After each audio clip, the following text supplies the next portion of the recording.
타쿠미는 다른 세계로 옮겨져 신녀 날렌 앞에 서게 된다. 그녀가 처음으로 하는 일은 진심 어린 사과를 하는 것으로 그의 소환이 완전한 실수였다고 설명한다. 그녀는 소환 주문이 시전될 때 보통 지구의 패배자들 중 무작위로 한 그룹을 대상으로 삼아 다른 세계로 옮겨진다고 밝힌다. 하지만 타쿠미의 삶은 실제로 꽤 잘 되고 있었기 때문에 그는 포함될 예정이 아니었다. 안타깝게도 사고로 인해 그는 다른 사람들과 함께 소환 과정에 휘말리게 되었다. 책임은 무모하게 소환 주문을 활성화한 성 시도니아 제국에 돌아간다.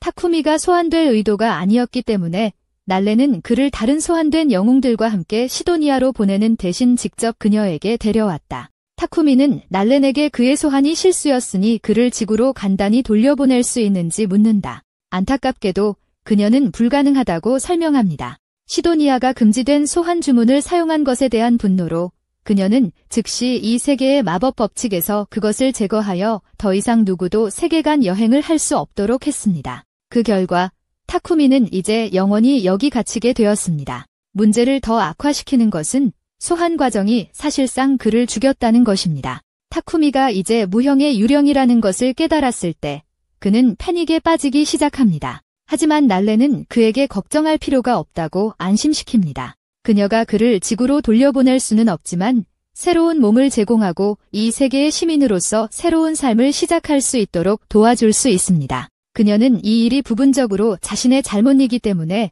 그의 삶을 더 쉽게 만들기 위해 자신의 축복을 주겠다고 제안합니다. 타쿠미는 선택의 여지가 별로 없기 때문에 이 세계에 환생하기로 동의한다. 날렌은 그 소식을 듣고 기뻐한다. 왜냐하면 그녀에게는 훨씬 더 쉬워지기 때문이다. 그녀는 그에게 자신의 상태 화면을 열어 새 삶을 확인해보라고 한다. 타쿠미가 상태 화면을 확인해보니 날렌이 그에게 40세임에도 불구하고 17세의 몸을 주려고 계획하고 있다는 것을 알게 된다. 날렌은 그에게 사소한 것들에 신경 쓰지 말라고 한다. 더 중요한 것은 그는 여전히 직업을 선택해야 한다는 것이다. 그녀는 그에게 직업에는 두 가지 주요 클래스가 있다고 말한다. 타쿠미가 전투 중심의 직업을 원한다면 검객, 기사 또는 사냥꾼과 같은 것들을 선택할 수 있다. 하지만 그게 그에게 매력적이지 않다면 그는 대신 프로덕션 직업 중 하나를 선택할 수 있다. 타쿠미는 싸우는 것에 대한 생각이 별로 내키지 않아서 대신 프로덕션 중심의 직업을 선택한다. 날렌은 직업을 그의 영혼에 새기고 여러 가지 추가적인 축복을 더한 후 어떤 튜토리얼도 제공하는 것을 완전히 잊은 채 그를 떠나보낸다. 타쿠미는 숲 한가운데에 불시착하고 다시 일어설 수 있게 된 후 근처의 강에서 자신의 모습을 비춘다. 그때 그는 자신이 정말로 다른 사람이 되었음을 깨닫고 놀랍게도 관절염이 사라졌다는 것을 알게 된다. 새로운 상황을 최대한 활용하기로 결심한 그는 날렌이 남긴 가방을 확인해 자신에게 주어진 것을 살펴본다. 안에는 음식, 비상식량, 그리고 돈이 들어있어 당분간 굶주릴 걱정은 하지 않아도 된다. 타쿠미는 자신의 상태 화면을 확인하고 날렌이 정말로 모든 것을 다 해주었음을 알게 되며 유용한 기술들이 인상적으로 배열되어 있음을 본다. 그 중에서 그는 원소 마법을 발견하고 이를 시험해보기로 결심한다. 손을 내밀며 물구스를 외치자 그의 손바닥에 물의 구체가 즉시 형성된다. 다른 원소들도 마찬가지로 매끄럽게 작동하며 타쿠미는 첫 시도에서 이들을 어려움 없이 사용할 수 있다. 새롭게 발견한 마법 능력을 파악한 그는 다음 단계에 대해 고민하기 시작하고 가장 가까운 마을로 가기로 결정한다. 걸어가던 중 타쿠미는 길 한가운데에서 막대기를 발견한다.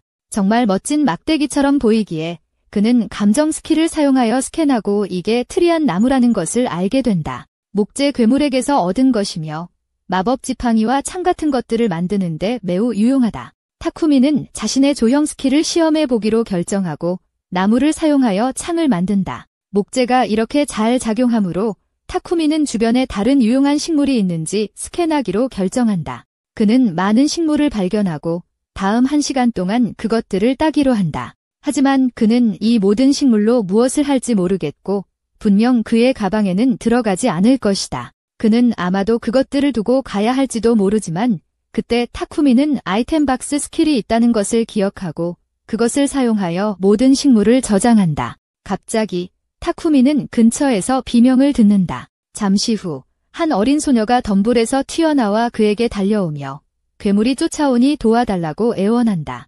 타쿠미가 그 생물을 보려 돌아서자 그는 거대한 뿔이 있는 토끼와 마주한다. 토끼는 믿을 수 없는 속도로 그에게 돌진해 거의 찔릴 뻔하지만 마지막 순간에 타쿠미는 당황하여 실수로 토끼의 머리를 찔러 즉시 죽인다. 그는 초보자인 자신이 그런 생물을 물리쳤다는 사실에 충격을 받았고 그것이 노란 부인의 축복 덕분일 것이라고 생각한다. 실제로는 여신과는 전혀 관계가 없었다.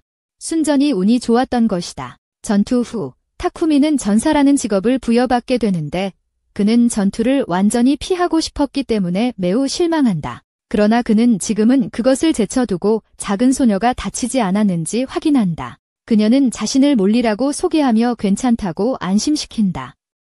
그녀는 약초를 채집하러 나갔다가 지루한 마을에서 너무 멀리 떠나게 되어 공격을 받았다고 설명한다. 몰리가 마을에 대해 언급하자 타쿠미는 흥분하며 그곳에 가도 되는지 묻는다. 몰리는 그를 안내해주겠다고 동의하지만 먼저 토끼 고기가 맛있다고 지적하며 그 고기를 가져갈 계획이 있는지 묻는다. 버리기 아까워서 타쿠미는 토끼를 아이템 박스에 넣습니다. 그제야 타쿠미는 몰리 앞에서 아이템 박스 스킬을 사용했다는 사실을 깨닫습니다. 비밀로 할 작정이었는데 말이죠. 실수를 인정한 타쿠미는 몰리를 따라 마을로 향합니다. 한편 소환된 다른 사람들은 시도니아 제국에 도착했고 무슨 일이 일어났는지 혼란스러워합니다. 다치지는 않았지만 자신들이 어디에 있는지 전혀 알 수 없습니다. 갑자기 누군가 그들을 영웅이라고 부르는 소리가 들립니다. 한 여자가 다가와 그들에게 이곳이 원래 세계가 아니며 영웅으로서 힘을 사용해 이 세계를 구하도록 소환되었다고 말합니다. 그녀는 자신을 시도니아 제국의 엘리자베스 황후라고 소개하고 아이들은 그녀의 얼굴을 보자 그녀가 매우 수상하다는 것을 깨닫습니다. 그때 아카네의 독특한 능력이 발휘되고 노란이 그녀에게 계시의 축복을 내린 것처럼 보인다. 그녀가 직감에 따라 행동하면 자연스럽게 올바른 답에 도달할 수 있다. 지금 아카네의 직감은 엘리자베스가 배신자라고 말하고 있으므로 그녀를 신뢰할 수 없다. 타쿠미가 보레드 마을에 도착했을 때 몰리의 부모가 그를 맞이하며 딸을 구해준 것에 감사한다. 몰리의 아버지는 반가라고 소개하고 어머니는 마르타이다. 그들은 타쿠미에게 감탄을 표하며 혼자 이렇게 먼 거리를 여행해온 책임감 있는 사람일 것이라고 생각한다. 타쿠미는 이 기회를 이용해 마을에 잠시 머물 수 있는지 물어보며 갈 곳이 없다고 설명한다. 반가와 마르타는 그를 따뜻하게 환영하지만 안타깝게도 마을에 여관이 없어서 현재 그가 머물 곳이 없다고 말한다. 하지만 그들은 해결책을 제안합니다. 마을 사람들이 그를 위해 집을 지을 수 있습니다. 곧 마을 전체가 빈 땅 주변에 모여 일을 시작할 준비를 합니다. 어떤 식으로든 기여하고 싶었던 타쿠미는 자신의 지구 마법을 사용해 기초를 위한 땅을 평평하게 하기로 결심합니다. 그는 이렇게 큰 규모로 마법을 사용하는 것은 처음이고 그 노력은 그의 만화 고갈로 인해 거의 기절할 지경에 이릅니다. 마을 사람들은 타쿠미가 이렇게 쉽게 지구 마법을 사용할 수 있다는 것에 모두 놀라워합니다. 타쿠미는 그들이 그가 뭔가 이상한 일을 했다고 생각하는지 묻지만 그들은 기초를 잘 다졌으니 걱정하지 말라고 말합니다. 다른 사람들은 그를 위해 그의 집을 조립하는 일을 시작합니다. 다음 날 아침 타쿠미의 집이 완공된다. 그의 목공, 대장, 바느질 기술 덕분에 타쿠미는 자신을 위한 좋은 가구 세트를 만들 수 있다. 하지만 그가 시도해보고 싶었던 다른 것이 있다. 그는 마을 대장장이 보론에게서 여러 종류의 광석을 얻었고 금속을 추출하기 위해 연금술을 사용해보고 싶어한다. 타쿠미는 철광석, 은광석, 구리광석, 그리고 마법 철광석까지 가지고 있다. 철부터 시작하여 그는 철 주괴를 만들어 보기로 결정한다. 보통 이 과정은 큰 용광로와 몇 시간의 노동이 필요하지만 그의 연금술 기술 덕분에 즉시 할 수 있다. 하지만 이 과정은 상당한 양의 만화를 소모한다. 그의 첫 광석 채굴 시도는 성공적이었고 타쿠미는 그 결과에 기뻐했다. 가능성에 들뜬 그는 나중에 쓸 재료를 충분히 확보하기 위해 최대한 많이 채굴하기로 결심했다. 몇 시간 후 몰리가 타쿠미의 집에 저녁을 가져다 주러 들렀다. 문을 열자 그녀는 바닥에 쓰러져 완전히 기진맥진한 그를 보고 깜짝 놀랐다. 알고 보니 타쿠미는 광석 채굴을 너무 무리하게 해서 많아 고갈로 거의 죽을 뻔했다. 다행히 마르타와 방가가 회복 포션을 주어 그를 정상으로 돌려놓았다. 타쿠미는 연금술 연습을 계속하고 싶어 했지만 다시는 무리하지 않겠다고 약속해야 했다. 시간이 지나면서 타쿠미는 많은 철, 구리, 그리고 약간의 금을 채굴하여 많은 유용한 도구들을 만들었다. 연금술 연습이 끝나면 그는 대장간에서 보론과 함께 시간을 보내며 각종 무기를 만드는 방법을 배웁니다. 그가 만든 칼날은 정말 잘 나왔고 보론이 칼집을 만드는 것이 끝나면 완성될 것입니다. 타쿠미의 대장 기술은 이 제40레벨에 도달했으므로 그는 지금은 그 연습을 마치고 다른 것으로 넘어가기로 합니다. 타쿠미는 방가에게 다가가서 몇 개의 무략을 빌릴 수 있는지 물어봅니다. 방가는 주저하지 않고 동의하지만 그가 가진 무략은 기본적인 것들이라서 그다지 유용하지 않을 것이라고 언급합니다. 타쿠미는 괜찮다고 안심시키며 예시로 사용할 템플릿이 필요하다고 설명합니다. 그는 숲에서 수집한 약초를 사용하여 자신의 무략을 만들 계획입니다. 타쿠미의 주도적인 모습에 감명받은 방가는 그의 전폭적인 지원을 약속하며 첫 번째 배치가 준비되면 무략을 사겠다고 말합니다. 타쿠미는 방가에게 감사를 표하고 기본 무략을 손에 넣어 자신의 버전을 만들기 시작합니다. 그는 힐콕 잎과 물을 사용하여 정성스럽게 자신의 과정을 따라 무략을 만듭니다. 완성되자 그는 무략을 유리병에 따르고 방가가 제공한 무략과 비교합니다. 둘 다 파란색이지만 타쿠미가 만든 무략은 눈에 띄게 더 선명하고 마법의 흔적이 있는 것처럼 보입니다. 유망한 외관에도 불구하고 타쿠미는 그것이 성공인지 확신하지 못합니다. 그는 안전한지 확인하기 위해 시험해야 한다는 것을 알지만 자신을 중독시킬 가능성에 대한 생각이 그로 하여금 위험을 감수하는 것을 주저하게 만듭니다. 독에 대한 내성을 기르기 위해 그는 죽기 직전까지 의심스러운 물건들을 찾아 먹은 다음 치유 마법으로 자신을 치료하기로 결정합니다. 몇 시간 동안 이러한 자기 파괴적인 실험을 한 후 그는 정말 끔찍한 기분을 느낍니다. 좋은 점은 그렇게 스스로를 치료하면서 정화 스킬을 얻었으니 언젠가 분명 유용하게 쓰일 거야. 다쿠미가 일어서려는 순간 뒤에서 소리가 나더니 거대한 멧돼지가 그를 노려보고 있었다. 멧돼지는 분명 적대적이었기에 다쿠미는 자신을 방어하기 위해 창을 준비했다. 하지만 멧돼지가 돌진하자 창은 충격에 부러졌고 멧돼지는 아무렇지도 않은 채 다쿠미는 무방비 상태로 절망에 빠졌다. 그는 사용 가능한 모든 마법을 사용했지만 멧돼지에게는 아무런 피해도 주지 못했다. 설상가상으로 그는 뒤에서 독거미 한 마리가 다가와 공격할 채비를 하고 있는 것을 발견했다. 다쿠미는 자신이 완전히 포위되었다는 것을 깨달았다. 하지만 거미는 다쿠미를 공격하는 대신 멧돼지에게 달려들어 돌진을 방해하고 그가 놓치도록 만들었다. 그러나 멧돼지는 물러서지 않고 공격을 계속하여 타쿠미가 반응할 시간이 거의 없다. 지금까지 그의 육체적인 공격은 효과가 없었지만 아직 시도하지 않은 전술이 하나 남아있다. 멧돼지가 다시 그에게 돌진할 때 타쿠미는 공중으로 뛰어올라 충격 순간에 멧돼지의 머리에 연금술 기술을 사용하여 분해한다. 그의 빠른 판단은 효과를 발휘하여 그가 이 만남에서 살아남을 수 있게 한다. 이제 안전해진 타쿠미는 그를 도와준 거미를 확인하기로 결정한다. 거미는 멧돼지에 맞아 정말 안 좋은 상태이다. 타쿠미는 거미가 죽지 않도록 치료하기로 결심한다. 이후 그는 마을로 돌아가기 위해 일어섰지만 그 순간 거미를 성공적으로 길들였다는 알림을 받는다. 그는 거미를 길들일 수 있다는 것이 가능하다는 것을 깨닫지 못했지만 거미가 위험한 괴물로 여겨지기 때문에 데려가는 것에 주저한다.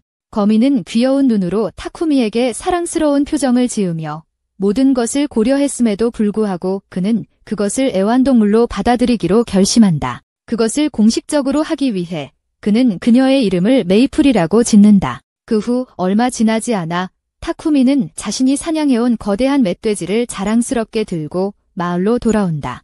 마을 사람들은 그의 업적에 감명을 받지만 그가 길들인 독거미를 보았을 때 그들의 놀라움은 더욱 커진다. 그런 일을 해낸 사람은 아무도 없었고 그로 인해 타쿠미의 능력에 감탄하게 된다. 그것은 제쳐두고 타쿠미는 혼자서는 멧돼지를 다 먹을 수 없으니 마을 사람들이 함께 나누자고 제안한다. 그날 저녁 마을에서는 그의 안어를 기리기 위해 성대한 잔치를 연다. 다른 사람들이 축제를 즐기는 동안 방가는 타쿠미에게 멧돼지의 귀한 남은 고기를 가져다주며 볼턴이라는 가장 가까운 도시에 팔아보라고 조언한다. 그 말에 타쿠미는 볼턴을 다음 목적지로 정한다. 한편 여신 놀라는 타쿠미를 계속 지켜보고 있으며 그의 성장에 기뻐하고 있다. 동료 여신 중 한 명이 그녀의 의도를 의심하며 타쿠미에게 그렇게 특별한 대우를 해주는 이유가 무엇인지 묻는다. 결국 그녀는 특별한 몸과 독특한 축복을 내리고 시도니아가 소환 주문을 시전하기 1년 전으로 그를 되돌려 보냈다. 하지만 놀라는 단순히 특별한 동기는 없고 단지 자신이 옳다고 믿는 일을 따르고 있을 뿐이라고 대답한다. 다음 날 아침, 타쿠미는 침대에 묶여있는 것을 발견하고 메이플이 그랬다는 것을 즉시 알아차린다.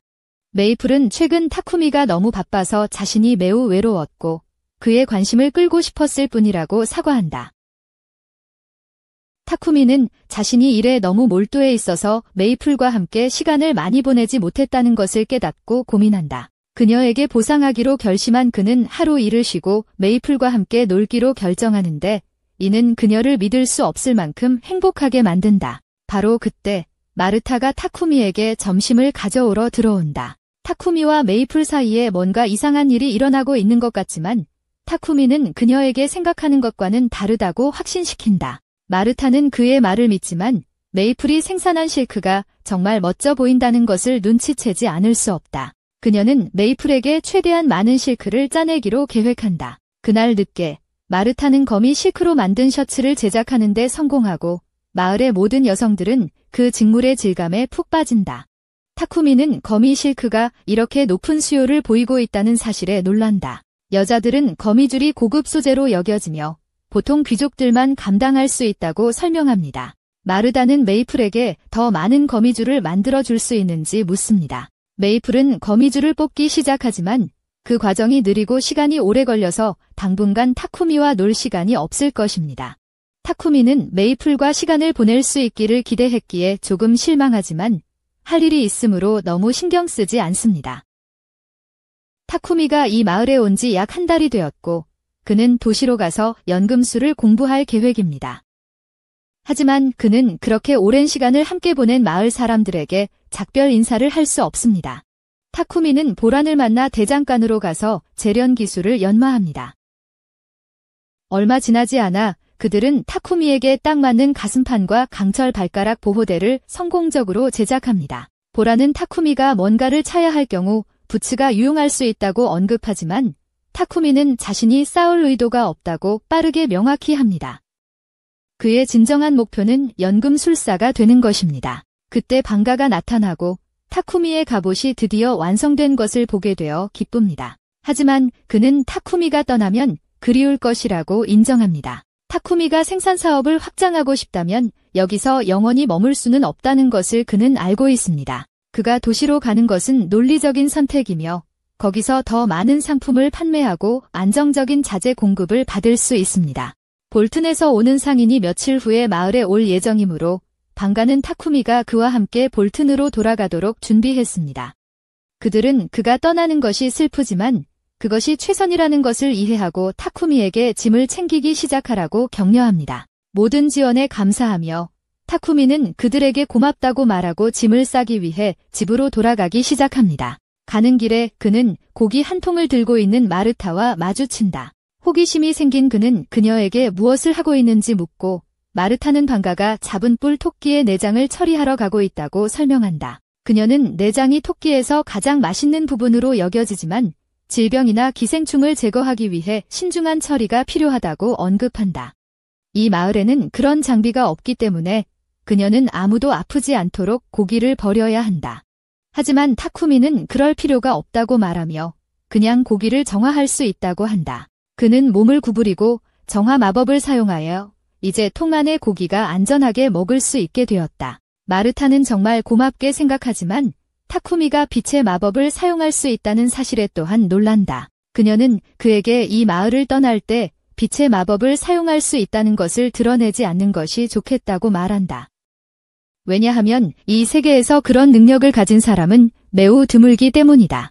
사람들이 알게 된다면 원치 않는 주목을 많이 받을 것이다. 타쿠미는 그녀의 경고를 깊이 새기고 자신의 능력을 드러내는 것에 신중하겠다고 다짐한다. 하지만 그는 마을에 있는 동안 자신의 능력을 최대한 활용하여 그들의 삶의 질을 개선하기로 결정한다.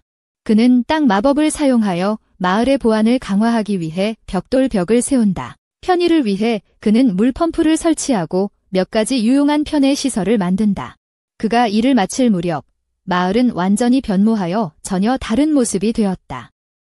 상인이 도착했을 때 그는 거의 알아보지 못한다. 반가는 페펙을 맞이하러 나오고 거래를 마친 후 타쿠미가 다가와 그들이 출발할 준비를 한다. 페펙은 반가에게서 타쿠미에 대해 많은 이야기를 들었기 때문에 자신을 소개하고 모두가 타쿠미가 모든 준비물을 다 챙겼는지 묻습니다.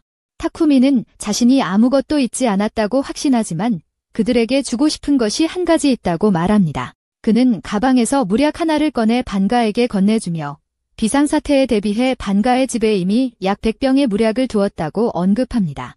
그는 반가가 부상을 치유하는데 그것을 사용하길 원합니다. 페펙은 그 물약의 품질에 놀라 가까이서 볼 수 있는지 묻습니다.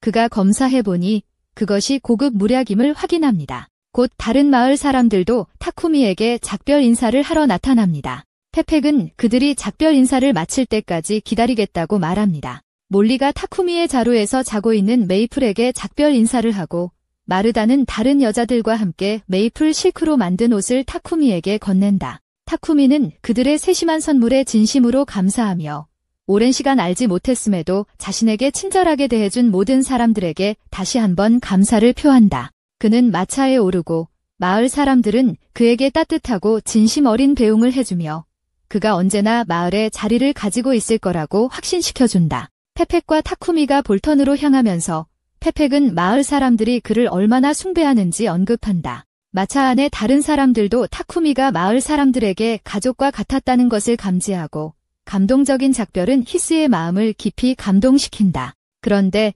볼턴으로 향하는 일행이 자신들을 소개한다. 금발 남자는 자신을 히스라고 소개하고 빨간 머리 남자는 리얼이고 침울해 보이는 남자는 보거라고 한다. 그들은 시그 파티인 라이온 팡에 소속되어 페펙의 경호원으로 일하고 있다. 하지만 이 지역은 매우 평화로워서 할 일이 거의 없다. 리얼은 가방을 꽉 잡고 있는 타쿠미를 보고 소중한 것을 가지고 있는지 묻는다. 타쿠미는 애완살인거미가 자고 있다고 설명한다. 그들은 타쿠미가 그런 위험한 생물을 길들였다는 사실에 충격을 받는다. 리얼도 마찬가지다. 하지만 리얼은 거미를 보고 싶어 하지만 지나치게 기괴한 태도를 보인다. 메이플은 그의 얼굴을 머리로 들이받는다. 타쿠미는 즉시 메이플의 행동에 대해 사과하지만 다른 사람들은 리얼이 완전히 그럴 만했다며 사과할 필요 없다고 말한다. 사실 히스는 리얼을 만난 후 메이플이 앞으로 모든 인간을 두려워하게 될지도 모른다고 농담한다. 하지만 그녀가 보거에게 호감을 가진 것 같으니 그런 것 같지는 않습니다. 모두가 메이플에게 아부하기 시작하는 동안 페페크는 자신이 전에 타쿠미가 들고 있던 물약에 대해 이야기하고 싶어서 타쿠미를 앞으로 불러냅니다. 그는 재고가 더 있는지 묻습니다. 만약 있다면 그는 그것을 사고 싶어 합니다. 타쿠미는 페페크에게 물약을 파는 것을 별로 신경 쓰지 않지만 갑자기 그의 말이 멈추고 앞에 문제가 있는 것 같습니다. 마차를 공격하기 위해 고블린 무리가 주변을 에워싸고 있는데 정말 나쁜 소식입니다. 그들은 마침내 행동할 기회가 생겨서 기뻐하는 것 같습니다. 그들은 타쿠미와 페페크에게 편안히 쉬고 모든 것을 자신들에게 맡기라고 말하며 전장으로 나섭니다. 약 20마리의 고블린이 그 지역에 흩어져 있으므로 그들은 자신의 능력에 자신감을 가지고 싸움에 뛰어듭니다. 리얼은 멀리서 활로 고블린을 제압하고 보거와 히스는 근접전에서 철퇴와 도끼로 나머지를 처리합니다. 고블린을 모두 처치하는 데는 오래 걸리지 않습니다. 그 후 그들은 마법의 돌을 얻기 위해 생물들을 해부하는 작업을 시작합니다. 곧 모든 사람이 마차로 돌아오고 그들의 여정은 볼턴에 도착할 때까지 3일간 계속됩니다. 도시에 들어서자 라이온 팡의 멤버들은 경호 임무의 성공을 보고하기 위해 모험가 길드로 향합니다. 타쿠미도 함께 가는데 그는 도시에서 머물기 위해 길드에 등록해야 합니다. 타쿠미는 연금술사 길드에 가입하고 싶었지만 이 지역에는 그 길드가 없어 모험가로 등록할 수밖에 없습니다. 접수원 한스는 타쿠미가 모험가 길드 카드를 신분증으로 사용할 수 있으며 매달 최소한 하나의 간단한 퀘스트를 완료하면 카드가 활성 상태로 유지된다고 설명합니다. 타쿠미는 모험가로 등록하고 메이플을 자신의 애완동물로 소개합니다. 모든 등록이 완료된 후 타쿠미는 약초 거래를 위해 파펙스 상회로 향합니다. 그는 재고로 3가지 다른 포션을 각각 약 100개 가지고 있으며 모두 매우 높은 품질입니다. 파펙스는 각각의 치유 포션과 스태미나 포션에 대해 10실버 코인을, 각각의 마나 포션에 대해 50실버 코인을 지불할 준비가 되어 있습니다. 타쿠미는 머릿속으로 빠르게 계산해보고 700만 엔이 넘는 수익을 올릴 수 있음을 깨닫습니다. 타쿠미는 언급된 금액이 너무 많다고 느끼지만 파펙스는 그가 이미 생산자로서 확립된 명성이 있었다면 훨씬 더 많은 돈을 벌 수 있었을 것이라고 설명합니다. 그 점을 염두에 두고 타쿠미가 도시에서 생산자로 일할 계획이므로 파펙스는 편의를 위해 작업장이 딸린 집을 찾는 것을 제안합니다. 그러나 이것은 타쿠미가 도시 도착 후 어디에 살지 전혀 고려하지 않았다는 것을 깨닫게 합니다. 파펙스는 그를 조금 도와주기로 결정하고 그의 조수 토마스를 호출하여 타쿠미에게 합리적인 가격에 좋은 매물을 보여줄 수 있도록 합니다. 하지만 타쿠미가 마침내 집을 보았을 때 그것은 훨씬 더 대저택처럼 보여서 그는 감당할 수 없을 것 같다고 생각합니다. 토마스는 그 대저택이 꽤 저렴하다고 확신하며 여기에는 유령이 없다고 보장하므로 그에 대해 걱정할 필요가 없다고 말합니다. 타쿠미는 집과 연결된 작업장을 발견하고 그것이 그의 작업에 이상적일 것이라는 생각을 하며 진지하게 구매를 고려하기 시작합니다. 그가 파펙스에게 물약을 팔아서 번 돈으로 충분히 감당할 수 있습니다. 잠시 고려한 후 그는 진행하기로 결정하고 토마스에게 대저택을 사겠다고 말합니다. 토마스는 그 소식을 듣고 기뻐하며 타쿠미가 원한다면 내일 이사할 수 있도록 즉시 서류 작업을 시작하겠다고 말합니다. 그들이 도시 거리를 걷고 있을 때 타쿠미는 공기 중에서 불쾌한 냄새를 맡습니다. 토마스는 악취가 타쿠미를 괴롭히고 있다는 것을 알게 되고 그 악취가 하수구에서 나오는 것이라고 설명한다. 부유한 사람들은 마법 정화기를 사용하여 하수를 정화하지만 주 도시의 하수구에는 그런 사치가 없다. 마법 정화기는 고대 유적이나 던전에서만 발견될 수 있기 때문에 믿을 수 없을 만큼 희귀하며 도시의 하수 시스템에 설치하기에는 너무 비쌉니다. 대신 가끔 사제가 마법을 사용하여 하수를 수동으로 정화하기 위해 고용된다. 하수구는 대부분의 시간 동안 더러운 상태로 남아있다. 다음 날 타쿠미와 메이플은 새 집으로 이사하고 타쿠미가 가장 먼저 하고 싶은 것은 하수 문제의 해결책을 찾는 것이다. 그는 페피게 회사에서 석영과 점토를 얻고 마법을 사용하여 형태를 만든 후 화염 마법과 시공 마법을 결합하여 빠르게 구운다. 그렇게 한동안 작업한 후 타쿠미의 마나가 완전히 소진되어 몇 개의 마나 포션을 마셔야 한다. 밝은 면으로는 그는 현대식 변기를 완성하는 데 성공한다. 그 순간 타쿠미는 거실에서 페픽이 소리치는 것을 듣습니다. 그는 무슨 일이 일어나는지 보려고 서둘러 가서 페픽이 메이플의 실크에 머리부터 발끝까지 완전히 감겨있는 것을 발견합니다. 혼란스러운 타쿠미는 메이플에게 왜 그런 짓을 했는지 묻고 그녀는 페픽이 재미있어 할 것이라고 생각했다고 설명합니다. 그녀의 실크의 부드럽고 편안한 질감이 페픽을 잠들게 하기는 하지만 그렇다고 해서 그것이 허용되는 것은 아닙니다. 타쿠미는 메이플의 행동에 대해 진심으로 사과합니다. 페픽은 괜찮다고 안심시키지만 갑자기 그렇게 묶인 것은 그를 조금 놀라게 했기 때문에 그는 타쿠미의 화장실을 빨리 사용하겠다고 양해를 구합니다. 그러나 그가 들어가자마자 다시 나와서 이 놀라운 기술이 무엇인지 묻기 시작합니다. 타쿠미는 다가가서 이것이 마법의 정화장치가 부착된 변기라고 설명합니다.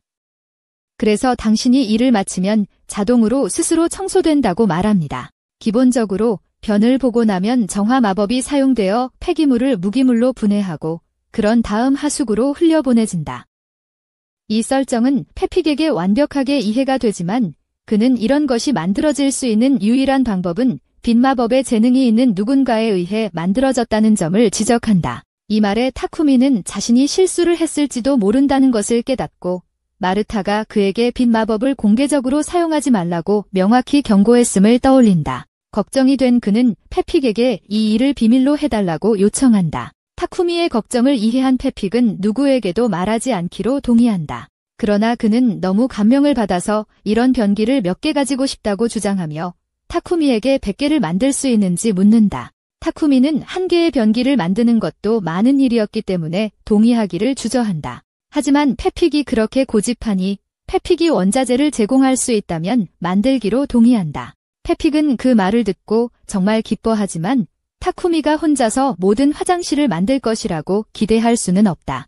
그래서 그는 타쿠미에게 노예 계약을 맺어야 한다고 제안한다. 타쿠미는 그 제안에 깜짝 놀라며 절대로 노예를 소유할 생각은 없다고 말한다. 페픽은 타쿠미가 자신의 능력을 숨기고 싶다면 자신을 도와줄 노예를 두는 것이 가장 안전한 옵션일 것이라고 설명한다. 노예는 비밀을 지킬 의무가 있기 때문에 그는 빛의 마법에 대한 재능을 갖고 있는 것이 매우 드문 일이며 이는 신의 은총을 의미한다고 강조한다. 이는 아마도 신성한 빛의 교회의 주목을 받을 것이다. 교회는 타쿠미를 자신들 위해 일하게 만들기 위해 큰 노력을 기울일 수 있으므로 비밀 유지가 더욱 중요해진다. 교회는 정화 마법을 독점하여 많은 이익을 얻고 있기 때문에 페픽은 평민들이 타쿠미의 화장실을 통해 저렴한 정화 마법에 접근할 수 있다는 사실을 알게 된다면 기뻐하지 않을 것이라고 의심한다. 하지만 페픽은 교회를 피하는 방법에 대한 아이디어가 있으므로 타쿠미는 지금 당장은 걱정할 필요가 없다. 가장 중요한 것은 교회가 그의 빛마법에 대해 알지 못하도록 하는 것입니다. 그래서 페픽은 노예를 사는 것이 그에게 가장 좋은 선택이라고 주장합니다. 타쿠미는 노예 제도에 강하게 반대하며 모든 일을 혼자서 할 것이라고 선언합니다. 하지만 그의 길드 카드가 갑자기 빛나기 시작합니다. 확인해보니 그의 모험가 지위를 유지하기 위해 검증 퀘스트를 완료해야 한다는 메시지가 있습니다. 혼자서 화장실을 끝낼 시간이 없다는 것을 깨달은 그는 마지못해 노예를 사기로 동의합니다. 페픽은 타쿠미를 뮬란 무역회사로 데려가며 그곳이 이 지역에서 가장 윤리적인 노예 상인으로 알려져 있다고 설명합니다. 그리고 페픽은 타쿠미를 위해 좋은 거래를 확보하기 위해 주인과 협상하러 갑니다. 타쿠미는 정원의 아름다움에 이끌려 밖으로 나갑니다. 정원에서 그는 테라스에 앉아있는 아름다운 요정 소녀를 발견합니다. 소녀는 타쿠미를 알아보자마자 즉시 그에게 떠나라고 말합니다. 잠시 후 페픽은 노예 매매 회사 주인인 뮬란에게 타쿠미를 소개합니다. 그는 뮬란에게 타쿠미가 노예를 사고 싶어 한다고 알리지만 타쿠미가 그 생각에 대해 상당히 주저했다는 점을 지적합니다. 궁금해진 뮬란은 타쿠미에게 그가 주저하는 특별한 이유가 있는지 묻습니다. 타쿠미는 자신의 고향에서는 사람을 사고 파는 행위가 오래전에 폐지되었기 때문에 여기서는 받아들이기 어렵다고 설명합니다. 뮬란은 타쿠미의 우려를 인정하지만 이 나라에서는 노예의 권리와 특권이 어느 정도는 유지된다고 그를 안심시킵니다. 기본적으로 이렇게 작동합니다. 주인은 노예에게 식량, 의복, 주거와 같은 필수적인 요구를 제공할 책임이 있으며 노예는 계약서에 명시된 특정 의무를 이행해야 합니다. 계약서에는 주인이나 노예 모두 서로에게 치명적인 해를 입히는 것을 금지하는 조항도 포함되어 있습니다. 타쿠미는 이러한 합의가 노예 계약을 명확하게 정의된 규칙을 가진 일반적인 직업과 유사하게 만들기 때문에 안심합니다. 뮬란은 다양한 유형의 노예 계약에 대해 설명합니다. 예를 들어 빚 때문에 노예가 된 사람들은 빚을 갚을 만큼 벌 때까지 계약이 유지됩니다. 반면에 영구 계약은 일반적으로 사형 대신 범죄자나 전쟁포로에게 부여됩니다. 하지만 대부분의 노예 계약은 산적들에 의해 불법적으로 노예가 된 사람들에 의해 발생합니다. 파펙은 전쟁포로 노예가 허락 없이 주인을 떠날 수 없기 때문에 타쿠미에게 가장 좋은 선택이라고 제안합니다. 무라는 이 어레인지먼트를 할 수 있지만 왜 노예가 이렇게 묶여야 하는지 그 이유가 그렇게 중요한지 묻습니다. 파펙스는 타쿠미의 뛰어난 제작 기술과 그의 비밀을 보호해야 할 필요성에 대해 설명하기 시작하지만 무라는 타쿠미에게 직접 그 이유를 듣고 싶어 합니다. 타쿠미는 프로듀서로서 자신의 작업에 집중하고 싶지만 모험가 길드의 퀘스트를 관리하는 것이 어렵다고 설명합니다. 그는 대저택에 살고 있기 때문에 그 관리에 대한 도움도 필요합니다. 게다가 그가 가진 특정한 독특한 기술 때문에 자신의 노예가 자신에 대한 정보를 누설하지 않을 것이라는 확신이 필요합니다. 마지막으로 그의 퀘스트는 재료 수확과 관련이 있으며 위험할 수 있기 때문에 그들의 안전을 보장하기 위해 숙련된 전사인 노예가 필요합니다. 무라는 타쿠미에게 나쁜 의도가 없다는 것을 빠르게 이해하지만 그는 한 명의 노예가 집안일과 전투를 모두 처리하는 것을 허락할 수는 없다고 단호히 거부합니다. 그녀는 그가 역할을 위해 2명의 별도 노예를 구입하는데 동의할 경우에만 그와 거래할 의향이 있습니다. 그걸 염두에 두고 그녀는 가정부로 완벽한 사람을 알고 있다며 마리아를 방으로 불렀습니다. 어린 시절 노예로 팔린 적이 있는 마리아는 읽기, 쓰기, 수학, 그리고 일반적인 가사일에 대해 광범위하게 훈련을 받았기 때문에 그 일에 아주 적합했습니다. 마리아는 자신이 혼자서 대저택의 모든 집안일을 관리할 수 있다고 자신있게 말했고 그 말은 타쿠미를 안심시켰습니다. 하지만 마리아는 그가 생각에 잠긴 것 같자 무슨 일인지 물었습니다. 타쿠미는 아직 아무도 마리아를 사지 않은 이유를 이해하지 못해서 약간 혼란스럽다고 말했습니다. 귀엽고 능력 있는 그녀를 보고 마리아는 타쿠미가 자신을 귀엽다고 부르자 당황했고 타쿠미는 부적절한 말을 했을지도 몰라 사과했습니다. 마리아는 진정하고 타쿠미에게 계약서에 명시된 가사일만 할 것이며 그 이상은 하지 않을 것이라고 말했습니다. 타쿠미는 가사일만 하면 된다고 말했지만 마리아는 다른 일은 절대 하지 않을 것이라고 분명히 하고 싶어 했습니다. 뮬란이 이미 계약 내용을 설명했는데 마리아가 계속 그 이야기를 하는 이유를 타쿠미는 이해하지 못한다. 그러자 마리아는 갑자기 타쿠미와는 잘 수 없다고 말한다. 타쿠미도 당황하지만 마리아에게 자신의 의도는 진심이라고 안심시킨다. 그는 마리아를 가사 도우미로만 원할 뿐 부적절한 관계는 원하지 않는다. 이것이 명확해지자 타쿠미는 마리아에게 자신과 계약을 맺을 의향이 있는지 묻고 마리아는 기꺼이 동의한다. 일이 해결되자 뮬란은 마리아를 위한 계약서 작성을 시작하겠다고 알린다. 하지만 전투 시종에 대해서는 뮬란은 현재 기준에 맞는 사람이 없다고 설명한다. 이 말을 들은 마리아는 소피아가 아직 있다고 반박한다. 뮬란은 반항하는 마리아에게 화를 내며 방으로 돌아가 짐을 싸라고 쏘아붙인다. 마리아가 떠난 후 타쿠미는 뮬란에게 마리아의 말이 사실인지 묻습니다. 뮬란은 건물에 전쟁 포로가 있다는 것을 확인하지만 소피아에게는 여러 문제가 있으므로 그에게 좋은 상대가 아닐 수 있다고 경고합니다. 뮬란은 대화를 끝내려 하지만 타쿠미는 흥미를 느껴 소피아를 만나고 싶다고 요청합니다. 마지못해 뮬란은 동의하고 그를 자신의 방으로 데려갑니다. 그들이 도착했을 때 소피아는 방문객이 이전에 안뜰에서 만났던 소년이라는 것을 보고 놀랍니다. 뮬란은 소피아의 배경을 설명하며 그녀가 50년 전 트리에리아 왕국과 우구루르 왕국 사이의 분쟁 중에 전쟁 포로로 잡혔다고 밝힙니다. 타쿠미는 소피아가 50세가 넘었다는 사실에 충격을 받고 뮬란은 우구루르 왕국이 엘프 국가였으며 엘프는 자연적으로 수명이 훨씬 더 길다고 설명합니다. 뮬란은 그 후 소피아가 누구와도 계약을 맺는데 어려움을 겪은 이유를 자세히 설명합니다. 그녀는 귀에 눈에 띄는 흉터가 있으며 오른손과 왼쪽 다리의 움직임이 제한적입니다. 이러한 신체적 문제만으로도 그녀는 전투 노예를 원하는 대부분의 사람들에게 적합하지 않지만 그 외에도 그녀는 원소 마법을 사용할 수 있는 능력을 잃었습니다. 이는 엘프의 특징으로 그녀가 저주를 받을 수도 있음을 나타냅니다. 이 모든 것을 고려할 때 무라는 소피아가 타쿠미의 퀘스트에 도움이 될 수 있을지 의문을 품습니다. 그녀의 우려에도 불구하고 타쿠미는 상황을 직접 평가하겠다고 고집하며 소피아와의 단독 시간을 요청합니다. 무라는 머뭇거리며 동의하고 방을 나옵니다. 둘이 단둘이 남자, 타쿠미는 조심스럽게 소피아의 얼굴을 감싸고 그녀의 눈을 들여다봅니다. 사람에게 동의 없이 감정평가를 하는 것을 좋아하지 않지만 타쿠미는 자신이 다루고 있는 것을 이해하기 위해 필요하다고 느낍니다. 그가 소피아의 상태 화면을 살펴보았을 때 그녀의 능력치가 믿을 수 없을 만큼 높다는 것에 충격을 받습니다. 그녀의 부상과 저주가 그녀의 능력을 제한하긴 하지만 타쿠미는 그 문제들을 해결할 수 있다면 그녀가 이상적인 전투 동료가 될 것이라는 것을 깨닫는다. 곧 무란이 방으로 돌아와 타쿠미가 결정을 내렸는지 묻는다.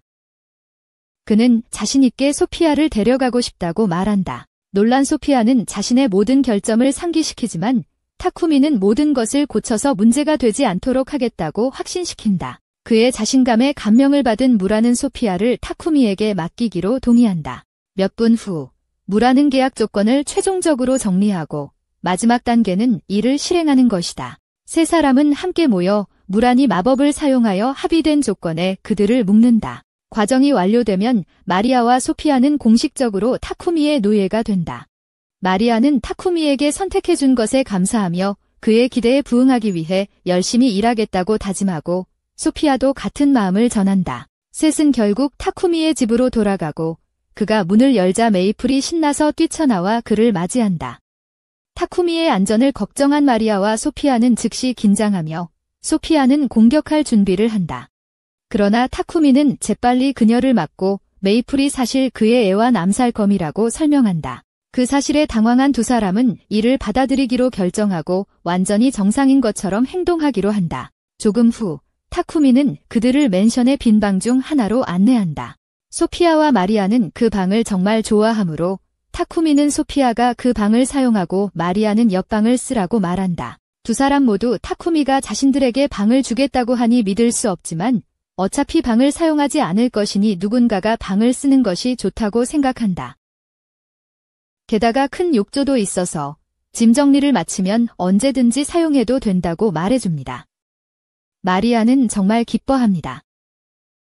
나중에 함께 목욕을 하면서 마리아는 타쿠미가 소피아를 구입하기로 한 것에 대해 얼마나 기쁜지 이야기합니다. 그녀는 뮬란이 지난 50년 동안 소피아를 팔기를 거부해왔기 때문에 뮬란이 소피아를 내줄 거라고는 상상도 못했다고 고백합니다. 뮬란이 타쿠미에게 소피아를 팔도록 얼마나 많은 돈을 제안받았든 그녀는 타쿠미에게서 무언가 신뢰할 만한 것을 보았을 것입니다. 소피아는 타쿠미가 친절해 보인다는데 동의하지만 그에 대해 거의 알지 못하기 때문에 약간 경계합니다. 계약 준비 중에 소피아는 타쿠미의 서류를 잠깐 봤는데 그의 출신지나 혈통 등 많은 배경 정보가 비어있는 것을 알아챘습니다.